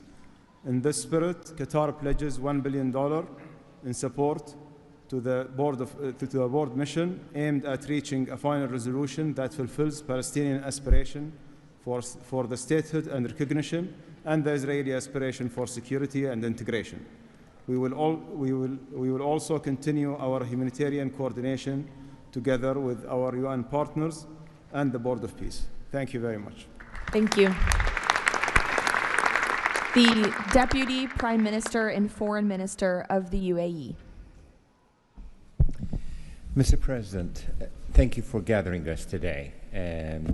I really hope that the beginning of Ramadan will give us all guidance towards peace, coexistence, and living in prosperity with each other. Mr. President, just over 5 years ago, you with your friend, my president, Sheikh Mohammed, and the Prime Minister of Israel launched the Abrahamic Accords. And since then, we've managed not only to work with you, with Israel, towards a better future for the region, but even when October 7th took place, the UAE managed to work with Israel in providing, since the war started, almost $3 billion of assistance to the Palestinian people in Gaza. Today, Mr. President, the UAE announces a further $1.2 billion for supporting Gaza through the Board of Peace, which I'm delighted that I've been working with so many friends like Steve and Jared, Secretary Rubio, who's been so inspiring in so many other ways, on so many other fronts, and looking forward to working with him for in the future. And Mr. President, if it wasn't for your support, I think this board would not have been gathered. We would not have had the meeting in New York to end this war, when you gathered 8 leaders of the region to end this war. So, Mr. President, during Ramadan, we pray for your success. Thank you. Thank you. The Minister of Foreign Affairs of the Kingdom of Morocco. Thank you. Mr. President, His Majesty King Mohammed VI welcomes and supports your vision and leadership to foster peace and prosperity around the world, and in particular in the Middle East. Thanks to your peace plan for Gaza, a ceasefire was achieved, a tragic war was ended, lives were saved, and a pragmatic and forward-looking approach to rebuild Gaza was crafted. Today, as a committed founding member of the Board of Peace and upon instructions of His Majesty King Mohammed VI, Morocco is pledging the following in honor of the President Trump's visionary peacemaking. 1, Morocco has already made the first ever financial contribution to the Board of Peace. 2, Morocco is ready to deploy police officers and train policemen from Gaza. 3, Morocco will deploy a high-ranking military officers to ISF Joint Military Command. 4, Morocco will deploy a military field hospital. 5, Morocco is ready to lead a de-radicalization program to fight hate speech and promote tolerance and coexistence. To conclude, allow me, Mr. President, to briefly highlight 4 elements. The conditions set in phase 2 of the 20-point plan should be met for the success of our action. Preserving stability in the West Bank is crucial. The Palestinian ownership is important through legitimate institutions. Lastly, you are, Mr. President, the only leader able to bring peace to the Middle East. We hope that the stabilization of Gaza will help launching a global and genuine peace process based on the two-state solution. Thank you. Thank you. The Minister of Foreign Affairs of the Republic of Turkey. Mr. President, distinguished participants, after 2 years of immense suffering, ceasefire in Gaza has been achieved thanks to President Trump's personal engagement and our collective efforts.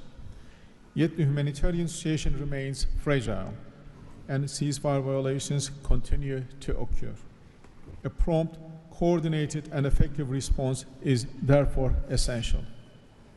President Erdogan remains fully committed to Gaza's security, stabilization, and recovery. Turkey has already been providing immense amount of humanitarian assistance to Gaza. We can also contribute meaningfully to the rehabilitation of health and education sectors, as well as the training of the police force.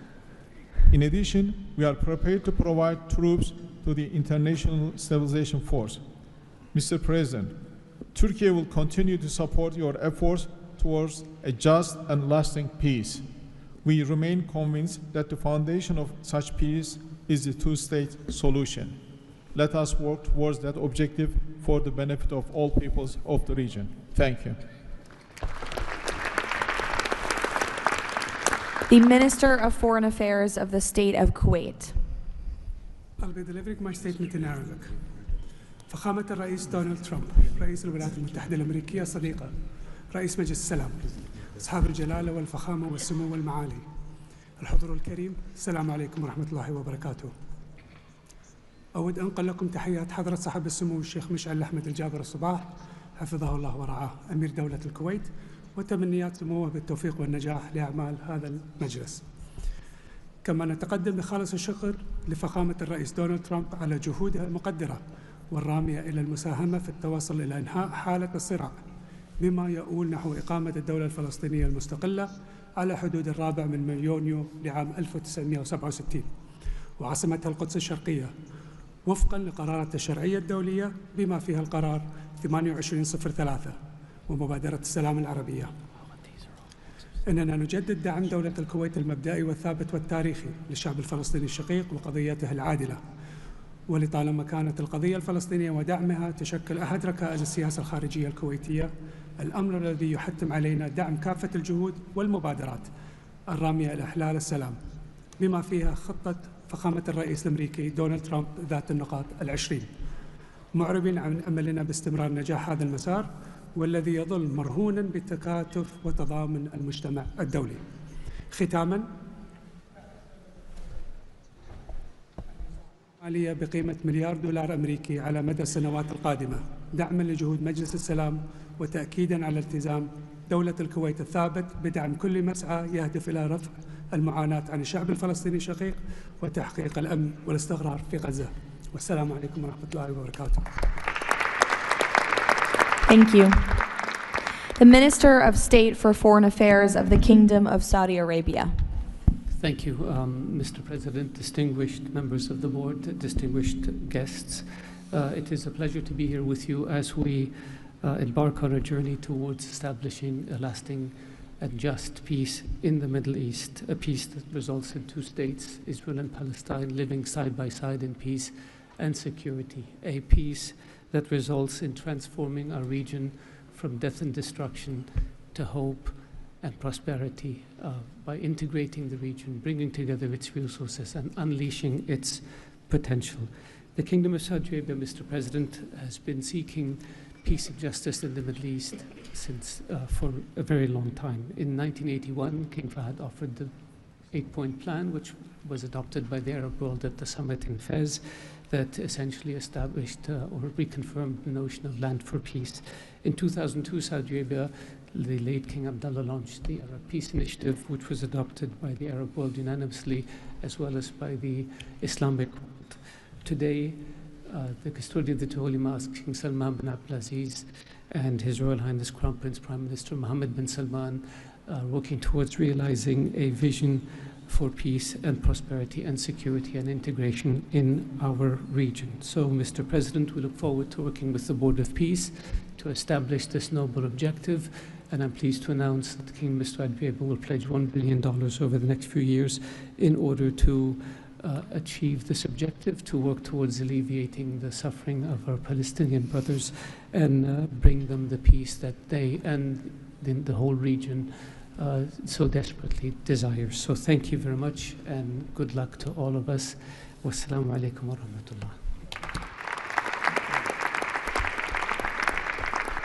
I know there were a few more leaders who wanted to quickly share a few words, so we will go to the President of the Argentine Republic, Milei.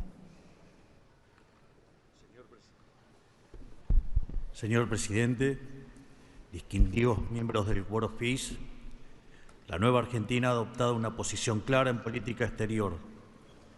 Defendemos de forma inclaudicable el derecho a la vida, la libertad y la propiedad y sus instituciones derivadas, la igualdad ante la ley, la libertad de expresión y el libre comercio. La defensa de esos derechos no es negociable, es un prerequisito para la paz. Pero no todos los actores internacionales juegan con las mismas reglas. Hay quienes rechazan esos derechos, los pisotean y se benefician de lo que los demás respeten. Frente a ellos, la buena voluntad no alcanza. Necesitamos instituciones con voluntad y capacidad de hacer valer las reglas. La paz duradera no se construye sobre consensos que ceden en lo fundamental. Se construye sobre la determinación de defenderlo. Si vis pacem, para bellum. La Argentina participa de este Consejo con la convicción de que la paz exige decisión política y una arquitectura institucional capaz de sostener soluciones reales en el tiempo. El presidente Trump ha predicado con el ejemplo, mediando el acuerdo de paz en Gaza, acuerdo que luego ratificó la resolución 2803 del Consejo de Seguridad de las Naciones Unidas. El Consejo de la Paz nace como expresión de ese liderazgo, con el mandato de ejecutar un plan de pacificación y reconstrucción y los mecanismos para hacerlo, entre ellos una fuerza internacional de estabilización. En esta etapa inicial, Argentina está lista para contribuir. Ponemos a disposición la colaboración de nuestros cascos blancos. Nuestra trayectoria en operaciones de paz es un capital probado que ponemos al servicio de la fuerza de estabilización. Creemos en una diplomacia que asume riesgos para alcanzar la paz. Creemos en el liderazgo que enfrenta desafíos complejos con determinación, como el del presidente Trump. Y creemos que la única paz que vale la pena construir es la que descansa sobre los derechos innegociables del hombre. El Consejo de la Paz ofrece un marco para avanzar en esa dirección. La Argentina lo respalda. Muchas gracias. Thank you. The Prime Minister of Hungary, Mr. Orbán. Dear Mr. President, Excellencies, dear colleagues, first of all, let me express the appreciation of the Hungarian people to President Trump for his tireless peace efforts all around the world. Hungary is the only country to be represented here on the highest level among the founding members from the European Union. I represent a country which has been living in the neighborhood of a brutal war for the last 4 years. We all know this war would not have broken out if President Trump had been in office at that time. However, President Trump's return to office offers a great chance to multiply the peace efforts not only in Gaza, but in Ukraine as well. We in Europe understand clearly that the security situation in the Middle East, and especially in Gaza, has a significant impact on the security of Europe. Therefore, our participation in the Board of Peace is not only based on principle, but also on our own security interest. Let me also share with you that there is serious talks going on in Europe about the Board of Peace and its future role. We understand that during the recent decades, international organizations have failed to fulfill their role to preserve peace and stability worldwide. Therefore, new initiatives are needed to bring forward the issue of peace globally. We are sure that President Trump's initiative to establish the Board of Peace is such a step to the right direction. President, we are proud to be among the founding members, and we are happy to be in such a great company. Thank you very much. Thank you. President Peña of Paraguay, who tapped my shoulder and wants to say a few words. Yes, thank you, Caroline. Thank you, President Trump. Thank you for bringing hope again, President Trump. I think that of the many things that you have achieved in the last 12 months as President of the U.S., I think the greatest thing, and I'm probably the youngest head of state here, is hope, President. We have lost hope about solving problems for many, many decades. A system that was broken, a system that was not able to bring solutions. Now we're seeing that thanks from your leadership, we are solving the issues. I come from a country that 160 years ago faced extinction. We went to a war against our neighbor and we lost 60% of our territory and 90% of the male population. So we know on our own flesh the hardship and all the difficulties of war. That's why Paraguay is so proud to be a founding member of the Board of Peace, and we're here to collaborate. Maybe we are not going to be the country that's going to bring the more money or the more security forces, but I think that there is a lot that all of the countries can bring to the table to solve these issues. Paraguay, together with a handful of countries, have been supporting Israel, and we will continue to do so. But we come here with an open heart to work for peace. And today is Gaza, tomorrow will be another conflict area in the world, but we need to solve each of all these conflicts, and I really appreciate the leadership that you have taken, President. Paraguay stands ready to collaborate next to you. We're going to continue to support the U.S. initiative. Probably the only day that we're not going to be able to support the USA is going to be on June 12th, because Paraguay is going to be facing the U.S. in the World Cup. Thank you very much. Thank you. The Minister of Foreign Affairs of the State of Israel, please. Thank you. President Trump, this is an important day. Your historic actions have proven time and again. You are a leader who takes initiative, forges new paths, and works toward a better future for the entire world. Your visionary leadership, alongside with Prime Minister Netanyahu's resolve, brought all our hostages home from Gaza. Thank you for that. I'm proud to represent here the State of Israel that stood through such a difficult war for 2 years on 7 different fronts, demonstrating resilience and strength. As I stand here, I recall the 925 brave soldiers that gave their lives in a war against pure evil, Hamas, Islamic Jihad, and Hezbollah. These are the best people. To them, we owe our existence and all our achievements. They will not be forgotten. I think of them and their families who paid the heaviest price.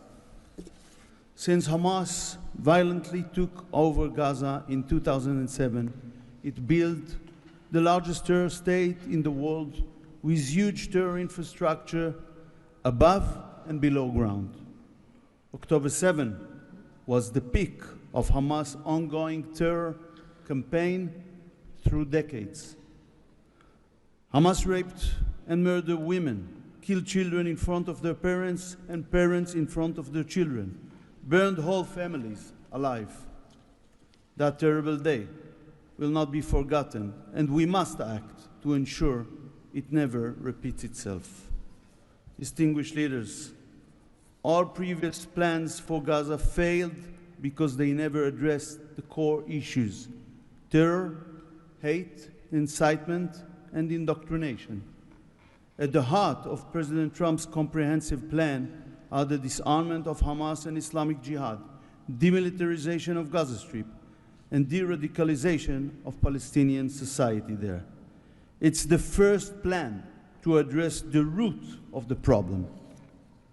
We support it and are working and will work toward its success. As Mr. Mladenov emphasized, Hamas must be disarmed.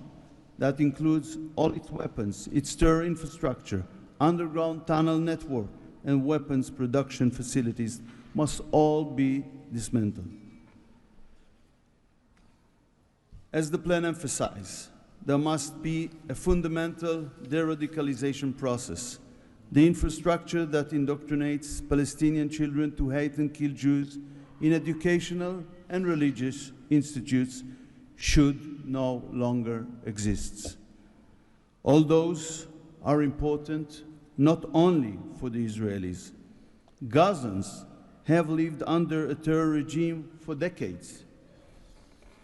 The people of Gaza must be liberated from these terrorists.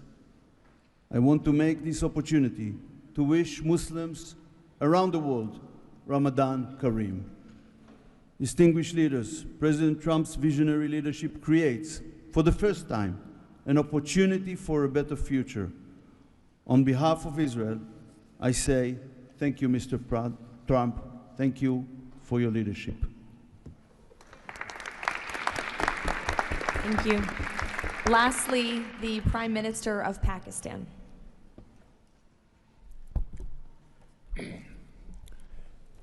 Bismillah ar-Rahman ar-Rahim.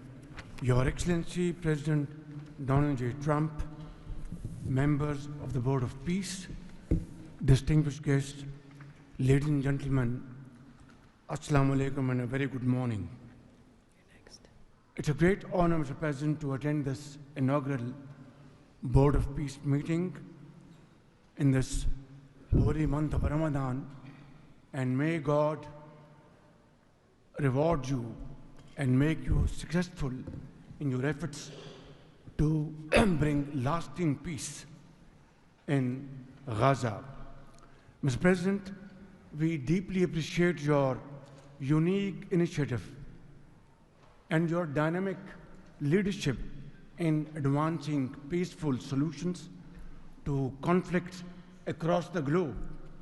Your bold diplomacy has surely brought calm to many international serious hotspots. Your timely and very effective intervention to achieve ceasefire between India and Pakistan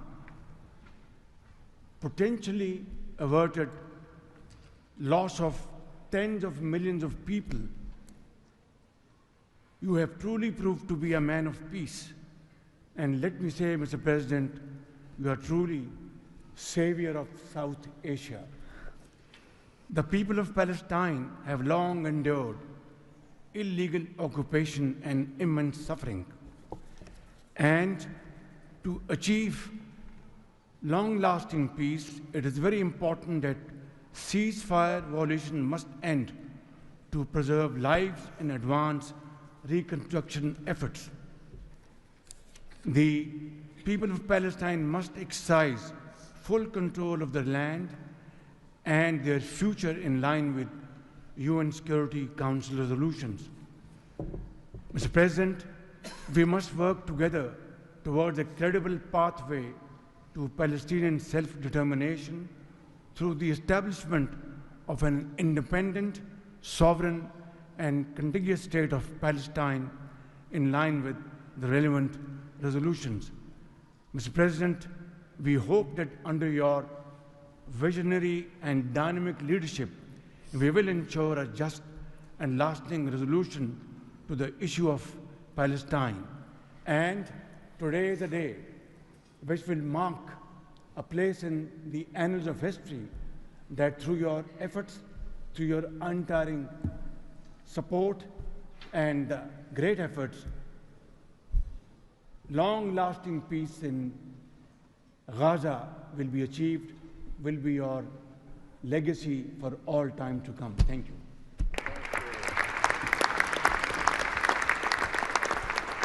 Thank you. We will now hear from the president of FIFA, Giovanni, to share more about FIFA's new partnership with the Board of Peace. Thank you, Caroline. Dear President, distinguished leaders, dear friends, I just have 3 quick points I want to mention now. Football, that's the first point, football, or soccer as it is called, here is the world's universal language. It is spoken by 6 billion people, 6 billion fans who have the same feelings. It's about hope, it's about joy, it's about happiness, it's about coming together, and it's about uniting the world. Mr. President will unite the world here this summer during the World Cup, but if we truly want to unite the world, we need peace, of course.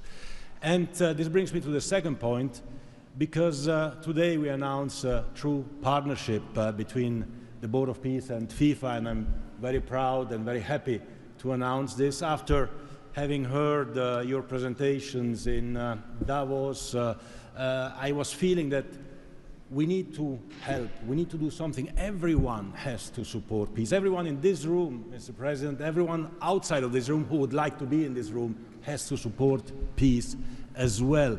We all have to contribute for this, and that's why FIFA wants to contribute, because we don't have to just rebuild houses or schools or hospital or roads. We also have to rebuild and build people, emotion, hope and trust. And this is what football, my sport, is about. And the third point is that, of course, as you all know, images speak louder and better than words. So we prepared a short video, and you can watch this video. I invite you to look at it carefully. Thank you very much. God bless peace, and God bless the Board of Peace. Ramadan Kareem. Thank you.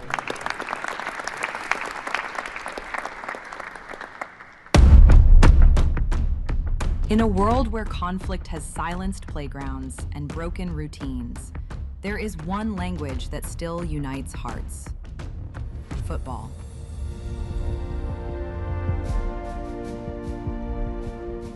A simple ball, a shared field, a reason to believe again. Today, FIFA and the Board of Peace come together to turn football into a bridge toward peace, dignity, and hope. Through this partnership, a complete football ecosystem will be created. FIFA and the Board of Peace will build football pitches, FIFA arenas, academies, and stadiums. This initiative will support the creation of leagues at youth, amateur, and regional level, strengthening community engagement both on and off the pitch. It will also generate diverse professional opportunities, supporting the development of local talent not only on the field, but across all areas that bring football to life. Football does more than create players and coaches. It rebuilds confidence, restores routine, reopens doors to education, teamwork, and belonging. Local communities take the lead. Parents, teachers, volunteers, youth leaders, all becoming part of a shared mission to heal, to rebuild, to move forward together. Around every pitch, new emotions and long-lasting memories emerge. Community matches, fan gatherings, youth education, and sport programs. New job opportunities appear to become coaches, players, sport doctors, administrators, events organizers. We will create football ecosystem with thousands of people to be involved and engaged constantly. Together, FIFA and the Board of Peace will build, in Gaza, 50 FIFA arena mini pitches, with a cost of around $50,000 per unit. This represents a $2.5 million investment. 5 full-size pitches in 5 different districts at around $1 million per pitch. A FIFA academy with an estimated investment of $15 million.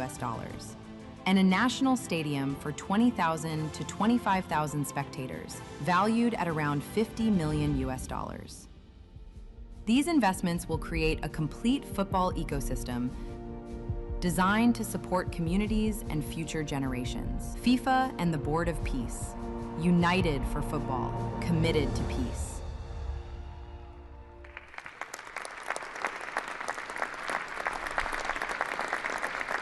Thank you, Gianni. That's wonderful.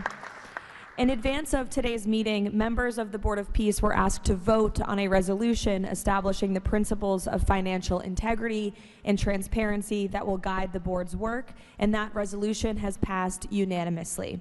So now President Trump, as chairman of the board, will sign the resolution in the presence of a quorum of the board.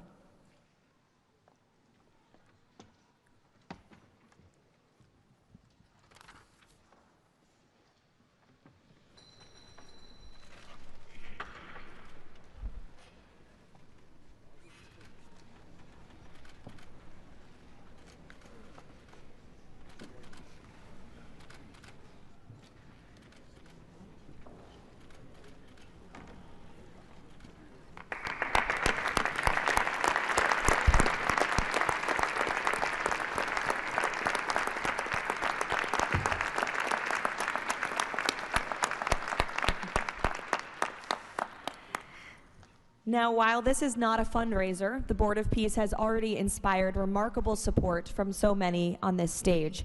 As President Trump announced earlier, total pledges exceed $6.5 billion in relief and rebuilding in Gaza, and thousands of personnel have been committed to help preserve the ceasefire and secure enduring peace.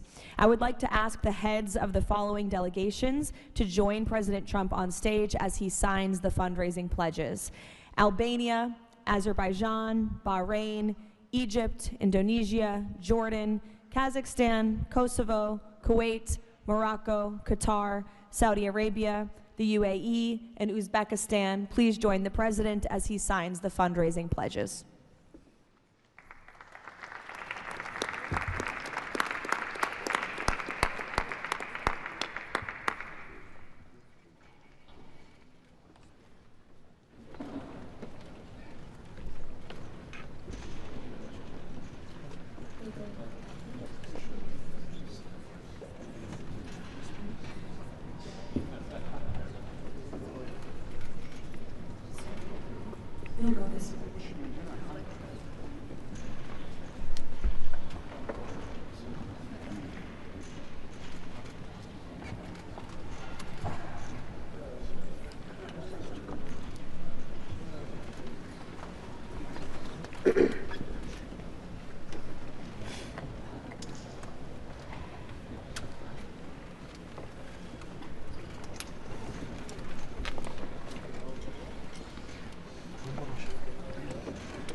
Congratulations.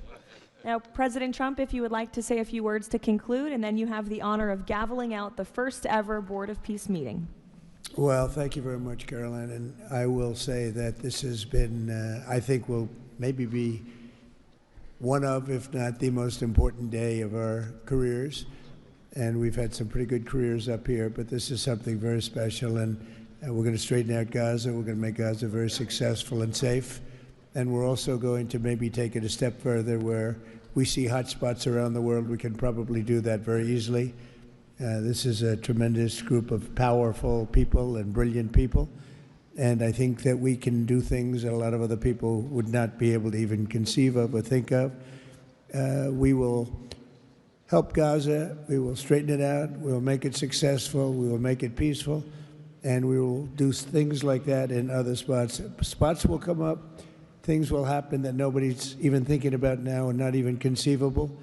But we will take care of a lot of things, and we'll work again with the United Nations and bring it back to health. It needs help. It's got tremendous potential, but it needs a lot of help.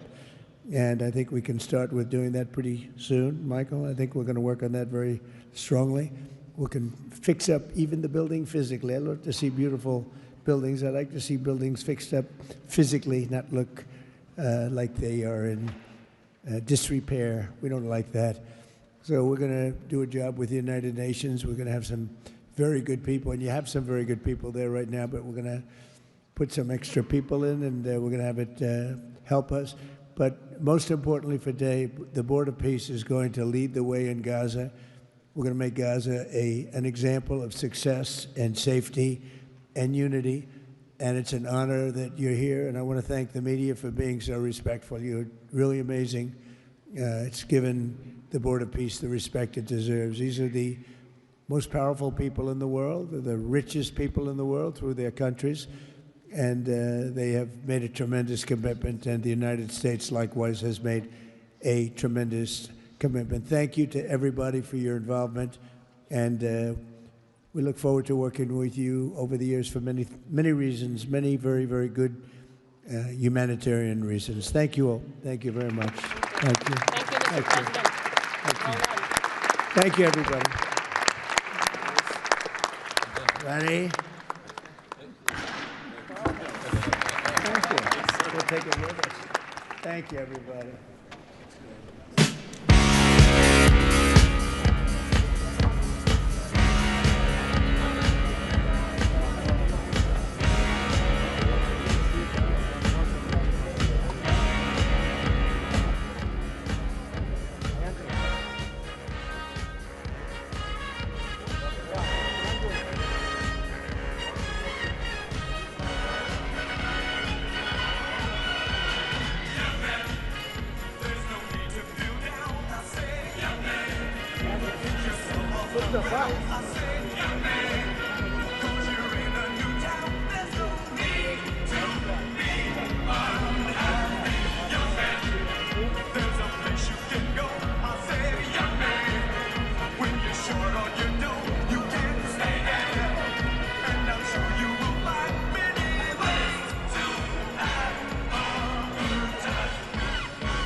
Gone.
free. Palestine will be free. From the sea to the river. From the sea to the river. Palestine will live forever. Palestine will live forever. We will honor all our martyrs. We will honor all our martyrs. All our children, sons and daughters. All our children, sons and daughters. We will honor all our martyrs. We will honor all our martyrs. All our parents, mothers, and fathers. All our parents, mothers, and fathers. We will honor all our martyrs. We will honor all our martyrs. All our journalists, nurses, and doctors. All our journalists, nurses, and doctors. Murder rising from the rubble. Murder rising from the rubble. We will carry on your struggle. We will carry on your struggle. Murder, you are never gone. Murder, you are never gone. In your name we fight on. In your name we fight on. Justice is our demand. Justice is our demand. No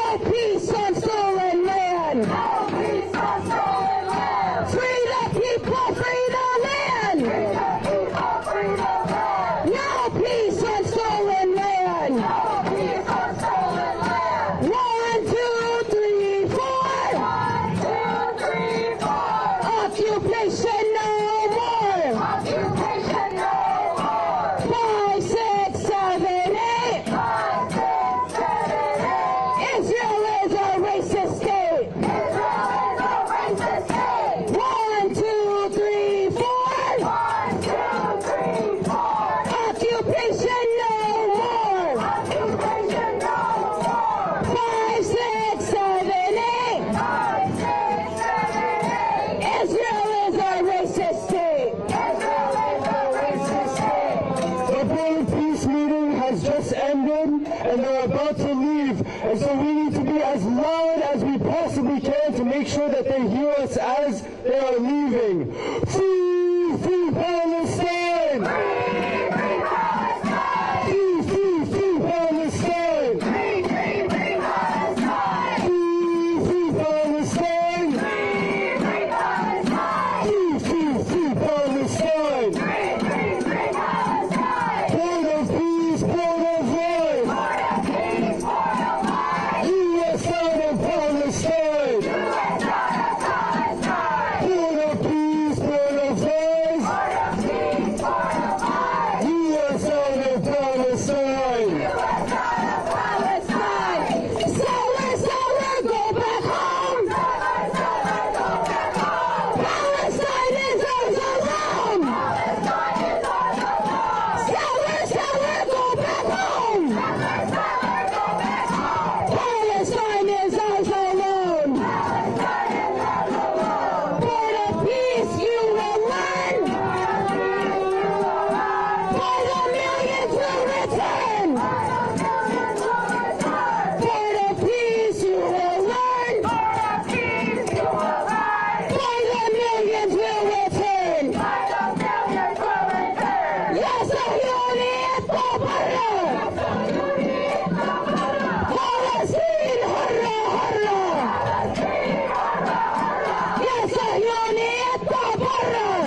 Gaza won't be colonized. Gaza won't be colonized. Board of peace, board of lies. Board of peace, board of lies. Gaza won't be colonized. Gaza won't be colonized. Board of peace is a disguise. Board of peace is a disguise. Gaza lives and will not die.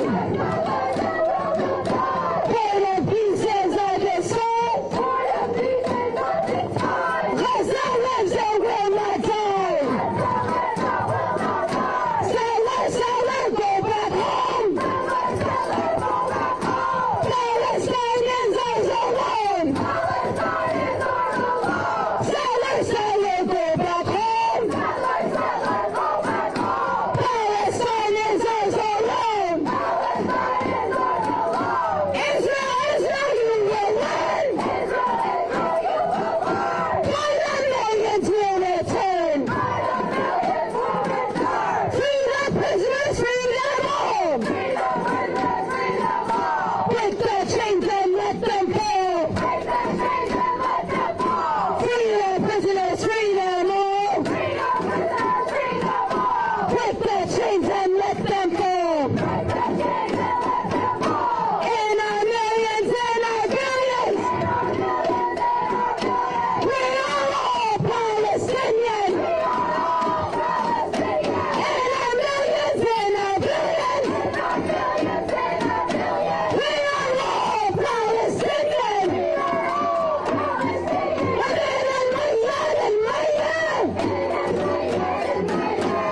Palestine, Arabia.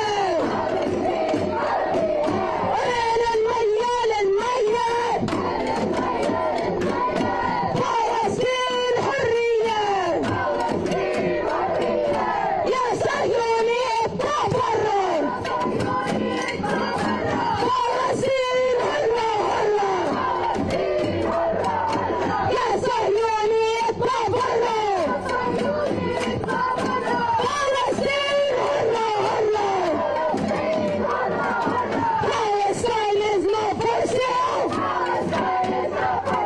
We won't give up, we will not fail.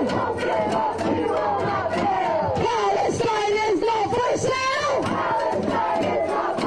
We won't give up, we will not fail. Every single generation. Total liberation.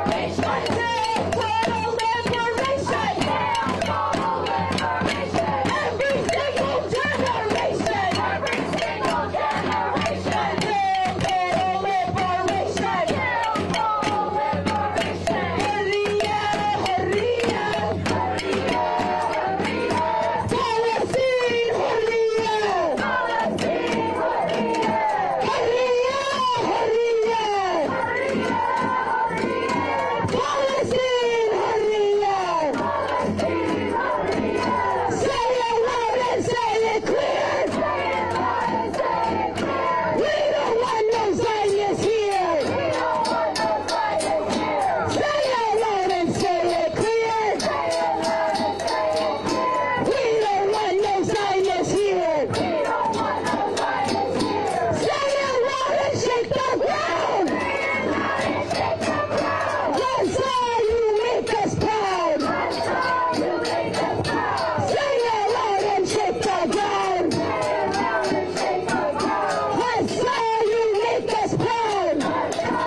Is that right?